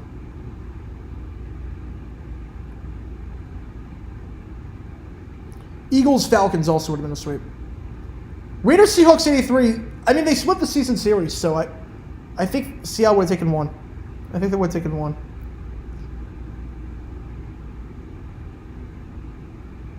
Panthers, Cardinals also probably would have been a sweep. Eagles, Niners, if we're assuming Purdy is out for every game and they have to play Josh Johnson at QB, then yeah, that would be a sweep. 2nd and 8, DiNucci fires, incomplete, it's dropped by Blake Jackson. So I'd say those are probably... Falcons, Packers also. I mean, although Rodgers probably has at least one game where he goes off, but their secondary was so depleted. Eagles, Vikings, no, I feel like the Vikings would have taken one. The Vikings would have taken one, I think. Vikings would have taken one. Because I feel like Foles would have had one bad game in that stretch. Plus, I feel like a lot of the Vikings' loss was just, they were so drained from the Saints game. And the emotional high and coming back from that. I feel like if you gave them normal circumstances, Eagles win that series, but I feel like the Vikings take a game. Rams split with Niners in 85-9, but yeah, the Niners were on a different level in 89 with the when it came to the playoffs. 4th and 8, that pass got tipped at the line. We're at the St. Louis 29-yard line. So Dominic Eberle, 13 for 14 on the season, looking to make it 14 for 15. Add to Seattle's lead from 47 yards out, make this a 2-possession game. Eberle, they pinch, and the kick is up, it's good. There's a flag on the play, though. There was a flag on the play. Play is blown dead before the kick went off. So Rams fan that still lives in St. Louis, I'm kind of glad they left their fans here at Bandwagoners who only go to the games if they won. I mean, they were one of the worst teams in football for a decade. I mean, they were averaging like 3 wins a season. I can't blame the fans for not showing up. St. Louis clearly loves football. They clearly love their team. False start on the offense.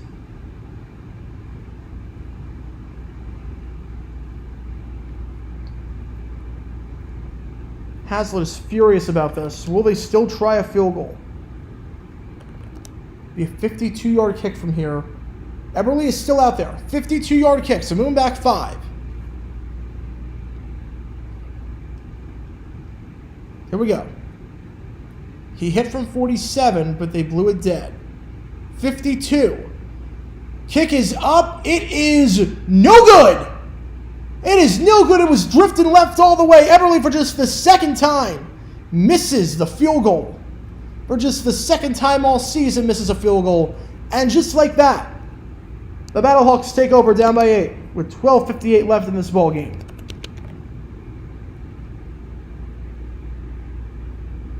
Oh, it's very easy to false start on a kick. It's very easy to false start on a kick. I don't think that was that blocked? That wasn't blocked. That was not blocked. That was just drifting. Because that had the distance. It was just drifting. Cardinals should never move to Arizona. I mean, look, they need a new stadium. Busch Stadium was falling apart. Like, it was not built for football. They were having issues with the attendance. They were having issues with working out a stadium deal. I get why they moved. I completely get why they moved. But St. Louis going to get this ball.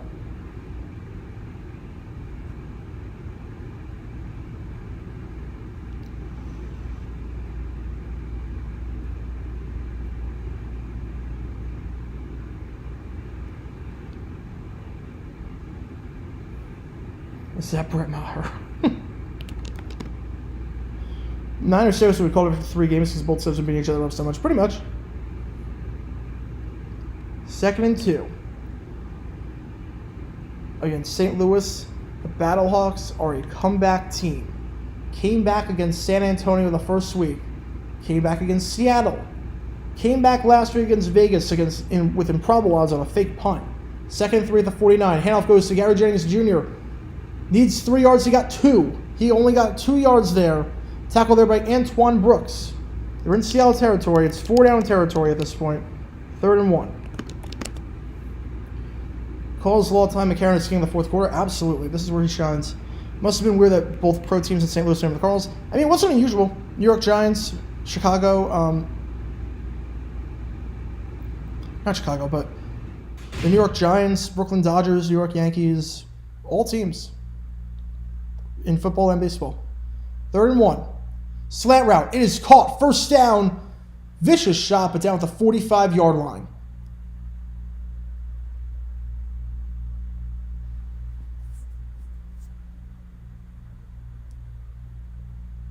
Catch made by Darius Shepard, the short yardage specialist for St. Louis today. He's having a great game. 62 yards and a touchdown to boot. It stinks for research purposes because I can't really do anything about the St. Louis Cardinals era unless I find something out of random, because I can't search Cardinals because the baseball team comes up. Gary Jennings on the grab. Gain of 5. Tackled out of bounds. Will they get a late hit on the play? There's some extracurricular activity. They're not going to call anything. Daniel Joseph. A bit of a love tap after. 2nd and 5. 10:55 left. Yeah, this is a feisty game. You can tell both teams know exactly what's at stake. They do not like each other one bit. 2nd and 4.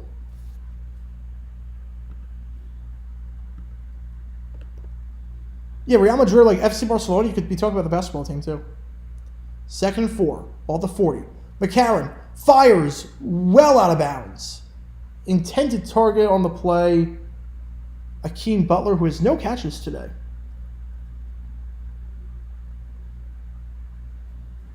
Third and 4. Here's an XFL idea. PAT is worth 3 points if a kick hits the upright, no points if it misses. I'm not crazy about that, but that would be fun. That'd be fun.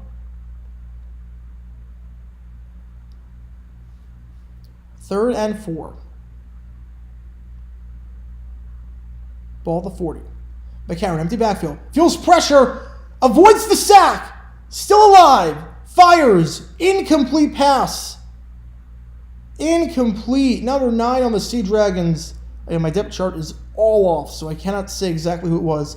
Had a wide open play for the sack. Could have made them punt it. Instead, they're going to go for it, it looks like. There's no reason not to.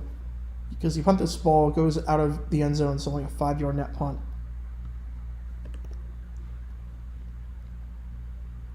Is Dylan Brooks the next Draymond? 113, 112. All right, this game is getting good. 4th and 4.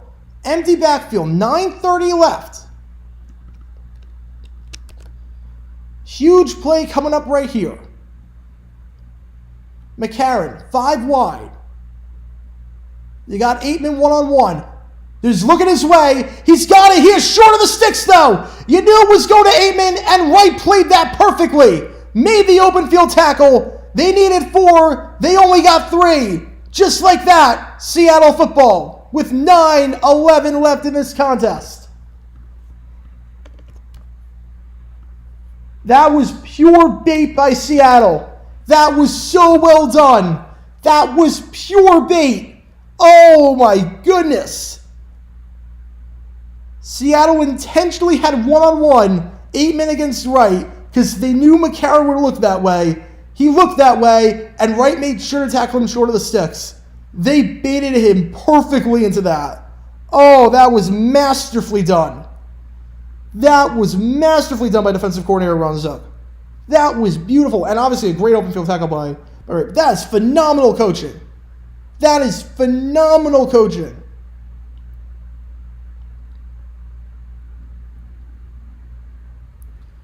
Oh my goodness. Whew.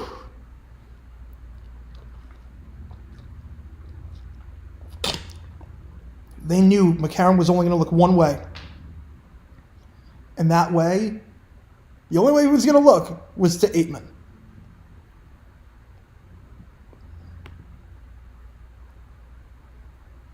Absolutely crazy.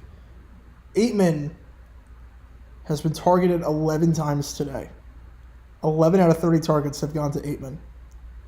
He is the go-to guy. They knew they were going to look that way. One-on-one, Aitman, isolated with the other 4 receivers, you knew what was coming. And they played it perfectly. Whew. That was masterful. I rag on the bad coaching sometimes. I rag on Bob Stoops and Terrell Buckley. I got to give credit when credit's due. This is some great coaching, and that was beautifully done by the defensive coordinator, Ron Zook. That was beautiful. Whew. 9 minutes, 11 seconds left. Seattle hoping to keep their season alive and create chaos going into Week 10. I'm sure the XFL will put out a tiebreaker, an in-depth tiebreaker thing about what will happen. Because it's going to be a very confusing system for a lot of people. Confusing for a lot of us, and we're diehard XFL fans. So let alone the casual fan, it is going to be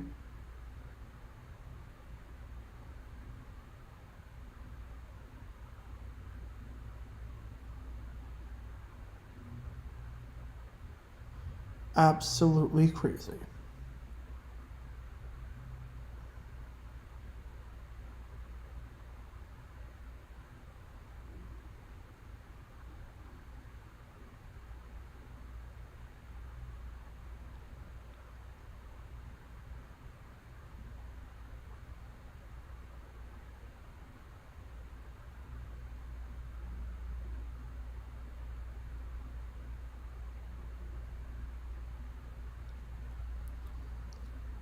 That was beautifully done.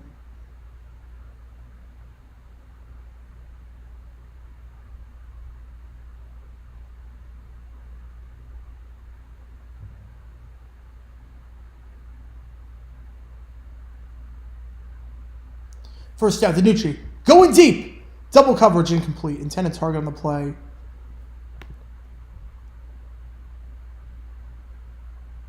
Was Charlie Timopu. Or no, excuse me. It was Jordan Veazey was the intended target. I thought it said 89. It was 88.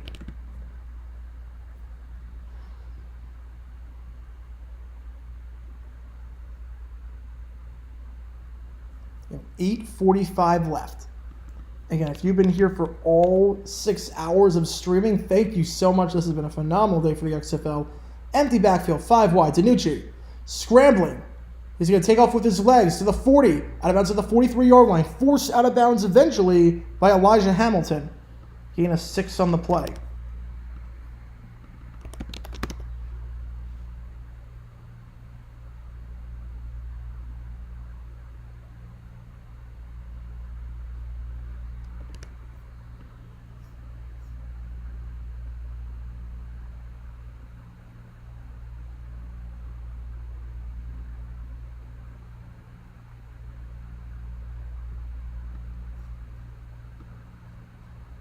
Here we go, 3rd and 3. Ball at the 42-yard line. DiNucci, they rush 4, but they don't contain him inside the pocket. He's got the first down and more, down at the 49-yard line. Gain of 7. First down, Sea Dragons, and they can let some more time get off that clock. Ever since the start of the day, this has been a great day, not just for JD9, but for the XFL. Thank you so much. This has been a phenomenal day for the XFL.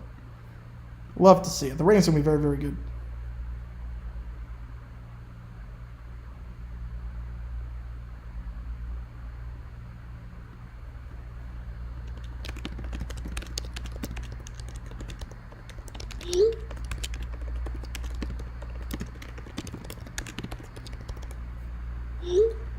First down, handoff to the Hammonds. They fake it. It's a QB keeper. And DiNucci. Down to the 40-yard line. Gain of 11. First down.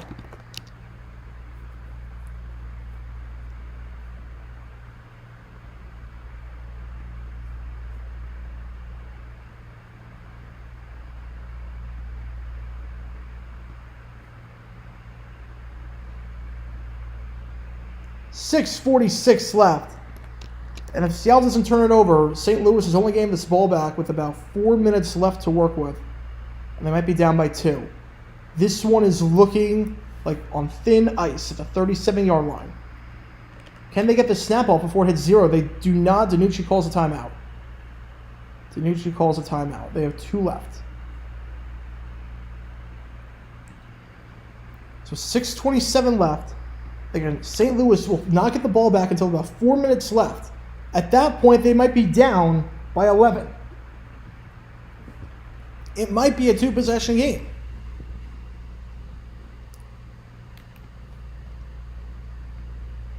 St. Louis needs a defensive stop here, and they need to hope that Eberle can miss twice. He missed earlier today, only missed one kick before on the season. They have to hope that he misses twice. Or you get a stop. Or you get a stop to the point where they're out of field goal range. But at this point, obviously this one is not over. Obviously it's not over. But it is looking 95% sure with the clock rules and with everything and with how good Seattle's defense has been and the fact that St. Louis has only scored once on their last 7 drives. It is looking very good for Seattle right now. But then again, we thought it was looking good for DC earlier today. And they were up by 17 against Arlington with the ball in the red zone. And we saw what happened there. And we've seen St. Louis do this before. We've seen them do it in San Antonio week 1. We saw them do it against Seattle week 2. We saw them do it in Vegas week 8. If any team can come back, it's St. Louis. But with 6:27, things are looking insanely dire right now for them. The Lakers end on a 15-0 run. Wow. First and 10 at the 37. Blake Jackson in motion. 1 running back in the backfield. Tanucci's got it done with his legs on this drive. This time he hands it off. Handoff goes to Hammonds. Hammonds keeping the feet moving.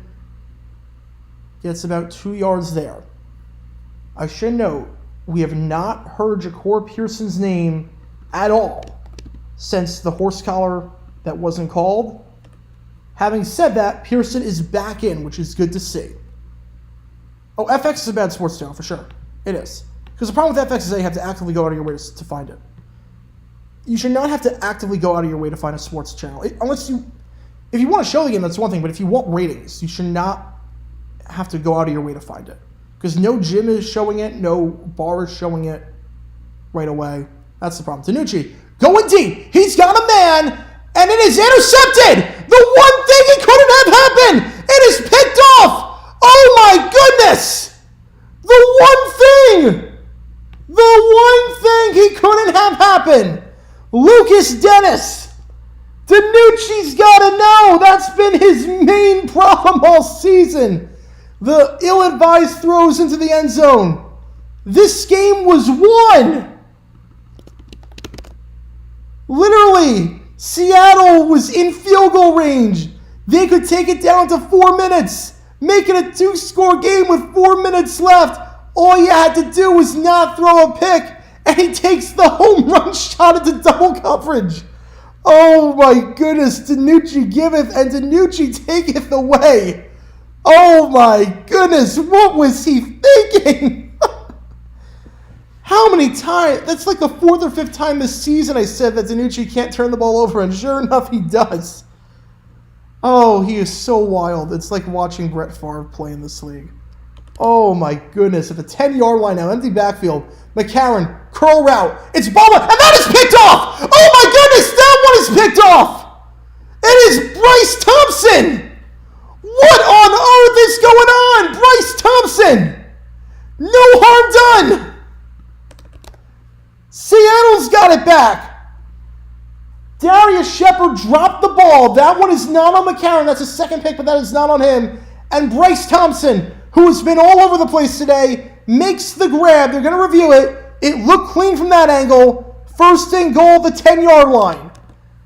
Oh my goodness, this game has gone off the rails. You've seen the live tiebreaker. Thank you, Sean, so much for that. Right now, Seattle's in a very good spot. They're looking at it. I don't think there's anything to overturn it, at least from my end. The ball moved, but he didn't trap it. Oh my goodness. And now if you're Seattle, all you got to do, just run 3 times. Don't put it in Danucci's hands. Just run 3 times. Don't even risk it. Let it go down to 3 minutes. Kick the field goal. Or make St. Louis burn their timeouts. And make it a 2-possession game. And we are back in live action, 2nd down and 2 at the 8-yard line after the run by Philip Lindsay for a gain of 8. It's actually even better that they marked it where he did not get the marking down before. So it's not ruled the first and goal situation. Holy cow. Seattle is 5 minutes away from going 6-1 in their last 7. We might see a 4-6 team make the playoffs and a 7-3 team miss it. Think about that. It's a shame that one of these teams is going to miss the playoffs. But that's what we're at right now. Philip Lindsay, bottled up at the line. No gain. 3rd and 2. When does St. Louis think about burning timeouts? They're not going to do it yet. They're not going to do it just yet. This game has everything. This day has had everything. This has been a phenomenal day of football. This has been so much fun. The product is just phenomenal. The product with the XFL this year is phenomenal. 3rd and 2. Check on per. 3rd and 2. Ball at the 8-yard line. 5 wide. DiNucci. QB draw. He's got a hole. He's in. DiNucci is in. DiNucci is in. There was an injured Battlehawk on the play, though. There was an injured Battlehawk that went down on the play. It was Silas Kelly who was down. Took a shot there from DiNucci. But a huge touchdown on the QB draw, and DiNucci is waving goodbye to the Battlehawk fans with 4 minutes left on the dot. They're going to check on Kelly. 26-12.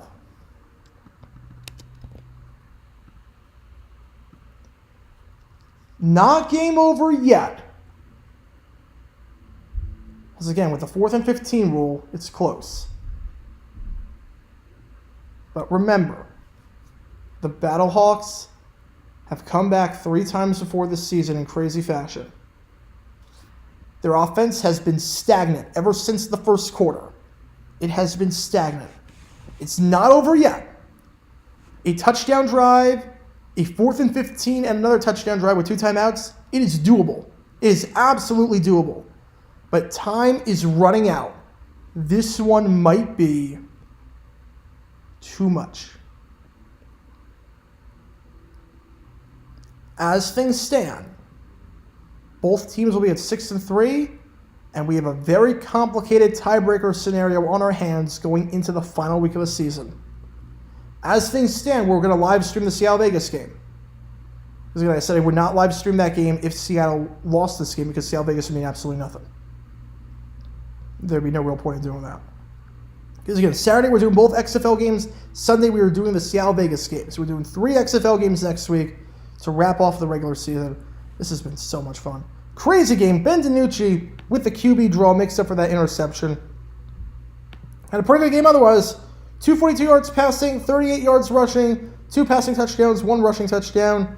He's been very, very good today. A.J. McCarron, 17 for 31, 185. I mean, you can't put the second pick on him. You cannot put the second pick on him. But his MVP stock took a beating today. Took an absolute beating. He looked completely lost when not targeting 8-man or Shepard. And you have to figure at this point, Jordan Tamu is now the favorite for MVP. We're still a commercial break. They're still tending to Kelly, though I think Kelly was walking off by the end. So, still a commercial break. 4 minutes left in this one. Again, in terms of what's coming up on the schedule, JG9 video coming out tomorrow. Don't know what's going to be on, but that's at 9 a.m. Eastern. We had a new video that dropped today on an incident involving the Colts and the Seahawks of the 1977 NFL Draft. Go check that out in about 20 minutes once this game is done and I sign off on this stream. We will have baseball videos coming out. Hopefully we have a video coming out tomorrow. I don't know what it's going to be on, but hopefully we do have a video coming out tomorrow for baseball. A lot of stuff happening on the channel, all 3 channels, and we have live NFL trivia, NFL draft trivia, 9 p.m. Eastern on Wednesday night, live on Twitch. So go check that out, live on Twitch, Wednesday night, 9 p.m. Eastern. We're giving away over $45 in cash prizes as things stand to whoever wins the game. So it should be a fun night. We'll see what the Sea Dragons do here. My guess is they go for You go for 2 here, make it a 16-point game, forcing me a 2-point conversion. Instead, they're going to go for 1. They're going to go for 1. I'm not sure if I agree with that. Looking for 2 and try to get him to get 2 2-point conversions. Lindsey gets the handoff from for the second time today. He is in on a conversion. So 27-12 forces the Battlehawks to get a 1 and a 2-point conversion. I would have gone for 2, but it worked out. 4 minutes left. Against St. Louis was down big against San Antonio. Somehow came back in that one. They were down against Seattle. Won that one on the last play. They were down against Vegas last week by multiple possessions. Won that one. But time is running out. The fans in the Dome are starting to head to the exits with 4 minutes left. It is do or die now for the Battlehawks. AJ McCarron, you want to win MVP? You got to do something here.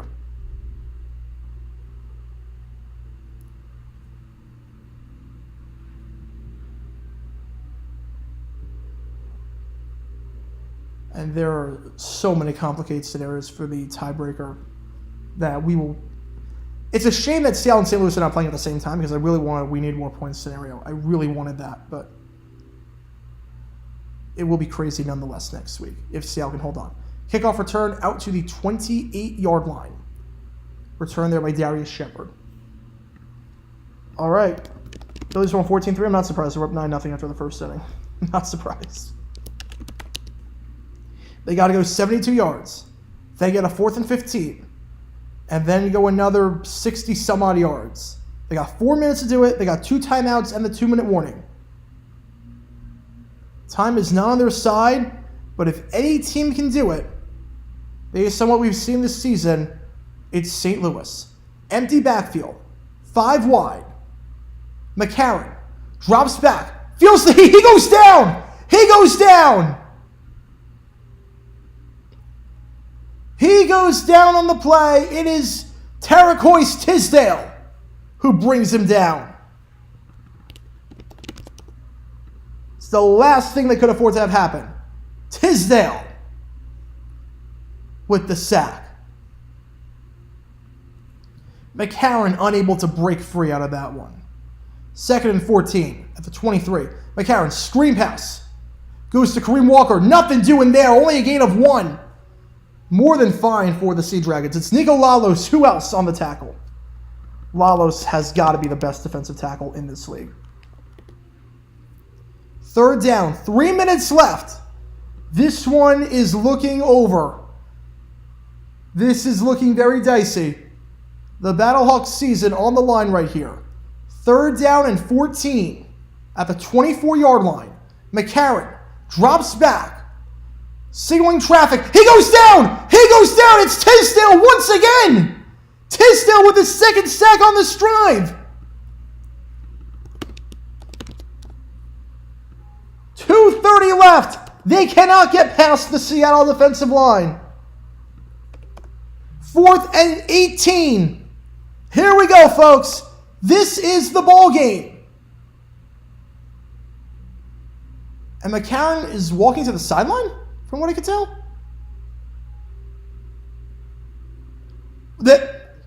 They're punting. They're punting the ball. They're punting they're punting the ball.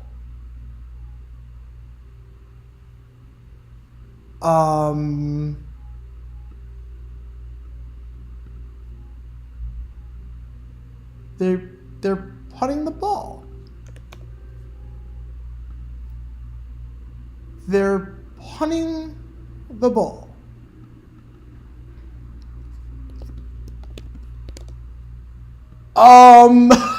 What? That's the ball game. That's the ball game, folks. They punted the ball away. Why would you not go for it? Why would you not go for it? It's a 2-possession game. You're the Battlehawks. You're not battling? You've done this before. You're not going to, if you don't want to get McCarron hurt again, just put in the backup. It's a 2-possession game. You're still in this. You need one play. They're waving the white flag. That was the stupidest thing I've seen a coach do.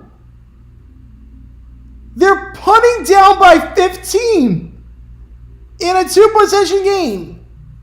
The team that comes back routinely in the XFL. The team known for their comebacks. They're punting the ball. I can't get over that. They just waved the white flag. They just waved the white flag. Down by 15. If it's a 3-possession game, don't worry. I get it. I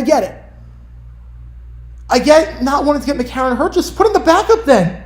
Just put him back. I know Tiano's in IR. Just get Manny Wilkins and just have him throw up a bomb. Just do something. Literally, just do something. Just throw up a bomb and hope for pass interference or anything. What on earth was that?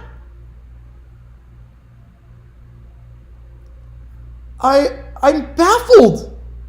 Yeah, take a deep shot. Nothing else over PI. And if you don't want to get McCarron hurt because he was hurt last week, if you don't want to get him hurt, just throw it up with the backup. He doesn't need to know the playbook. Just throw it up deep and hope for the best. I cannot believe, or at least call a timeout.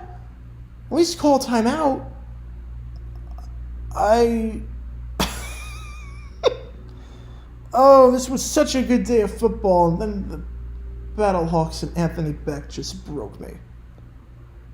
They just broke me on that one. Oh, I hope this doesn't come back to hurt the Battlehawks attendance-wise, because that's going to be a tough sell getting people to come to a team that just waved the white flag down by 2 possessions. Because that is one of the stupidest things I've seen. I've seen in the NFL, I've seen dumber things. I did a dumb decision on Giants-Falcons when that happened. I did an episode. There were going to be episodes. The Lions did it all the time back in the 70s. They punted down by 1 possession with like under 2 minutes left and no timeouts. I've seen that. I've seen some crazy stuff with the Lions that are going to be dumb decisions episode. But this is insane. This is insane. They literally just gave the ball away for no reason. It was a 2-possession game. They were right in this. They just needed to get a first down. Oh, I might have to do with dumb decisions. I said I wasn't going to do XFL content. I might have to do it. TJ Hammond's on the run. Not that it even matters. This game is over. TJ Hammond's gain of 18 on the play. And that's the ball game, folks. At this point, just take a knee and let's go home. And let's just go home, folks. TJ Hammond's. The Battlehawks clearly went home. I mean, this is going to overshadow a phenomenal performance by the Sea Dragons today. But I just don't get the idea of any of this. I don't get the idea of any of this. Wow. Just, wow. I don't even know what to say. Philip Lindsay on the handoff. Gain of 2. I swear, if the Battlehawks call timeout here, we're going to lose our mind. They're not calling timeout. They're just... Why does McCarron still have his helmet on? You're not getting back in there. The game's over. The game's over. Take your helmet off. You're done. You're done. Look, McCarron, I appreciate you. I admire you. You're done. You're not... Take your helmet off. They're not turning the ball over. They're just taking a knee. This one's over. So let's update those records. We have complete chaos. Worse than Seattle throwing on the 1. Yeah, look, Seattle throwing on the 1 at least... That was trying to win. That was trying to do something. This is just waving the white flag. This should be like if Seattle took a knee on the 1-yard line. And be like, no, we're good. We're good. 1:07 left. 3rd down. Why is the clock stopped? Why? Don't even tell me. Why is the clock stopped? What? Don't even tell me. Why is the clock stopped?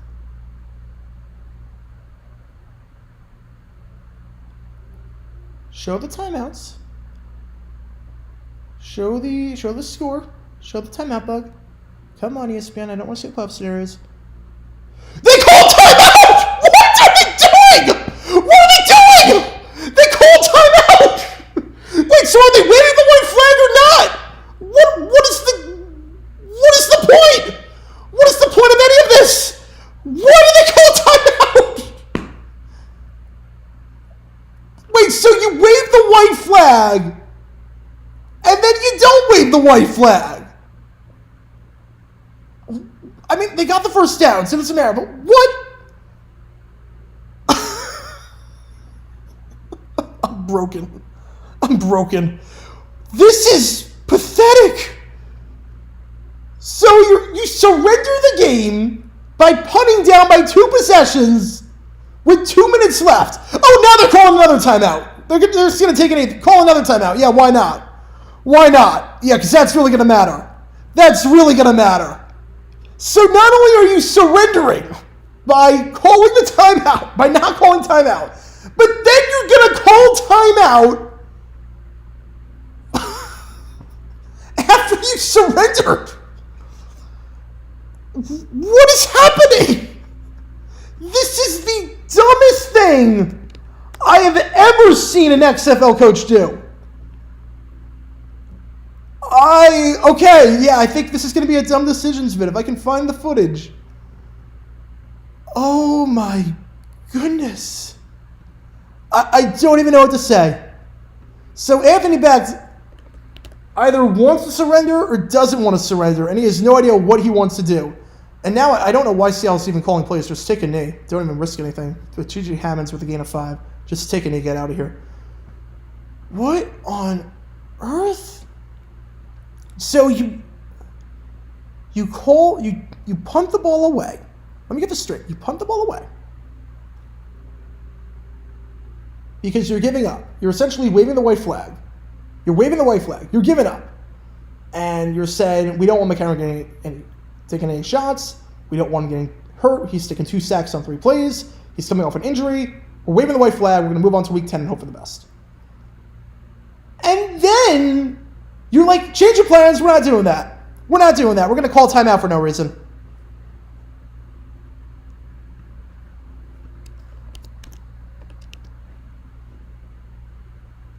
Oh, CJ Jennings calls timeout. Oh! They're going to kick a field goal. Seattle's going to kick a field goal. They want the tiebreakers. This game has now gone bonkers.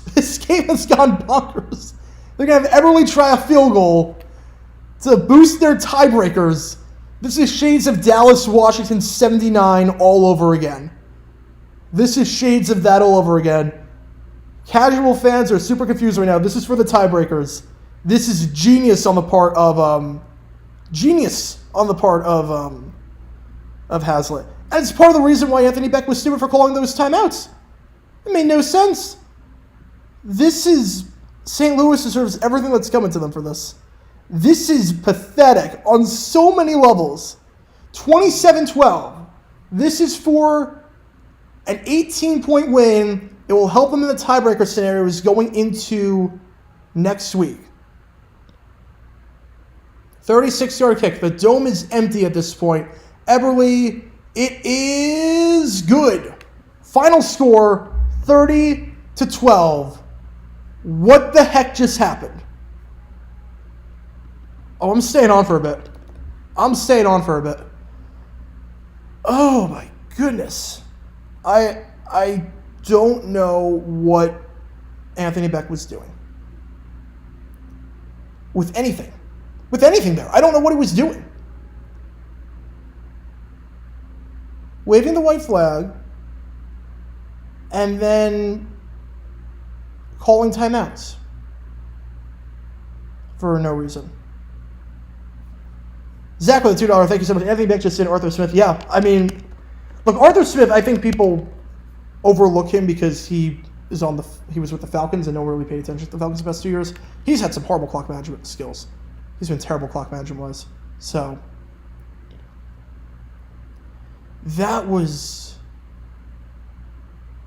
I'm blown away. It is not often that I am blown away by a coach doing stupid things. It's happened a few times with the XFL. but nothing like this. Both teams are 6-3. Seattle did everything they had to do and then some. This is... Anthony Beck got completely outcoached. The predictable play calls to Aitman that Seattle picked up on right away after midway through the second quarter. The timeout management, the surrender. I don't know what this is. I honestly don't know what this is. The XFL will put out a very detailed tiebreaker system because I'm very confident that no one really knows what's going on right now. This stream needs to be locked in a time capsule for posterity history. Oh, it's here. It's here. Everything is archived. You can watch all these streams anytime. So the scenario is in their simplest form. If Seattle loses, St. Louis is in. If one team wins, the other team loses, then obviously that one team is in.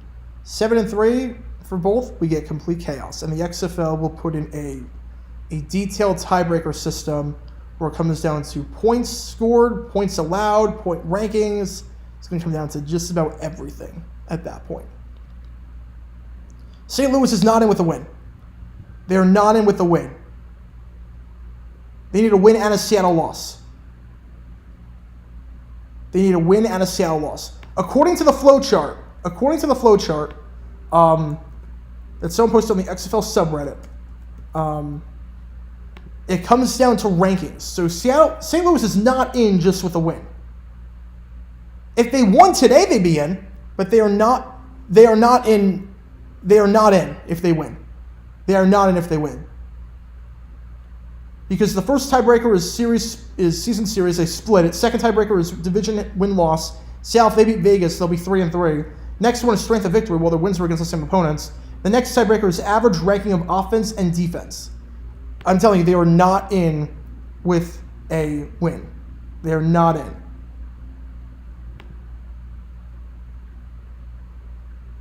Absolutely insane.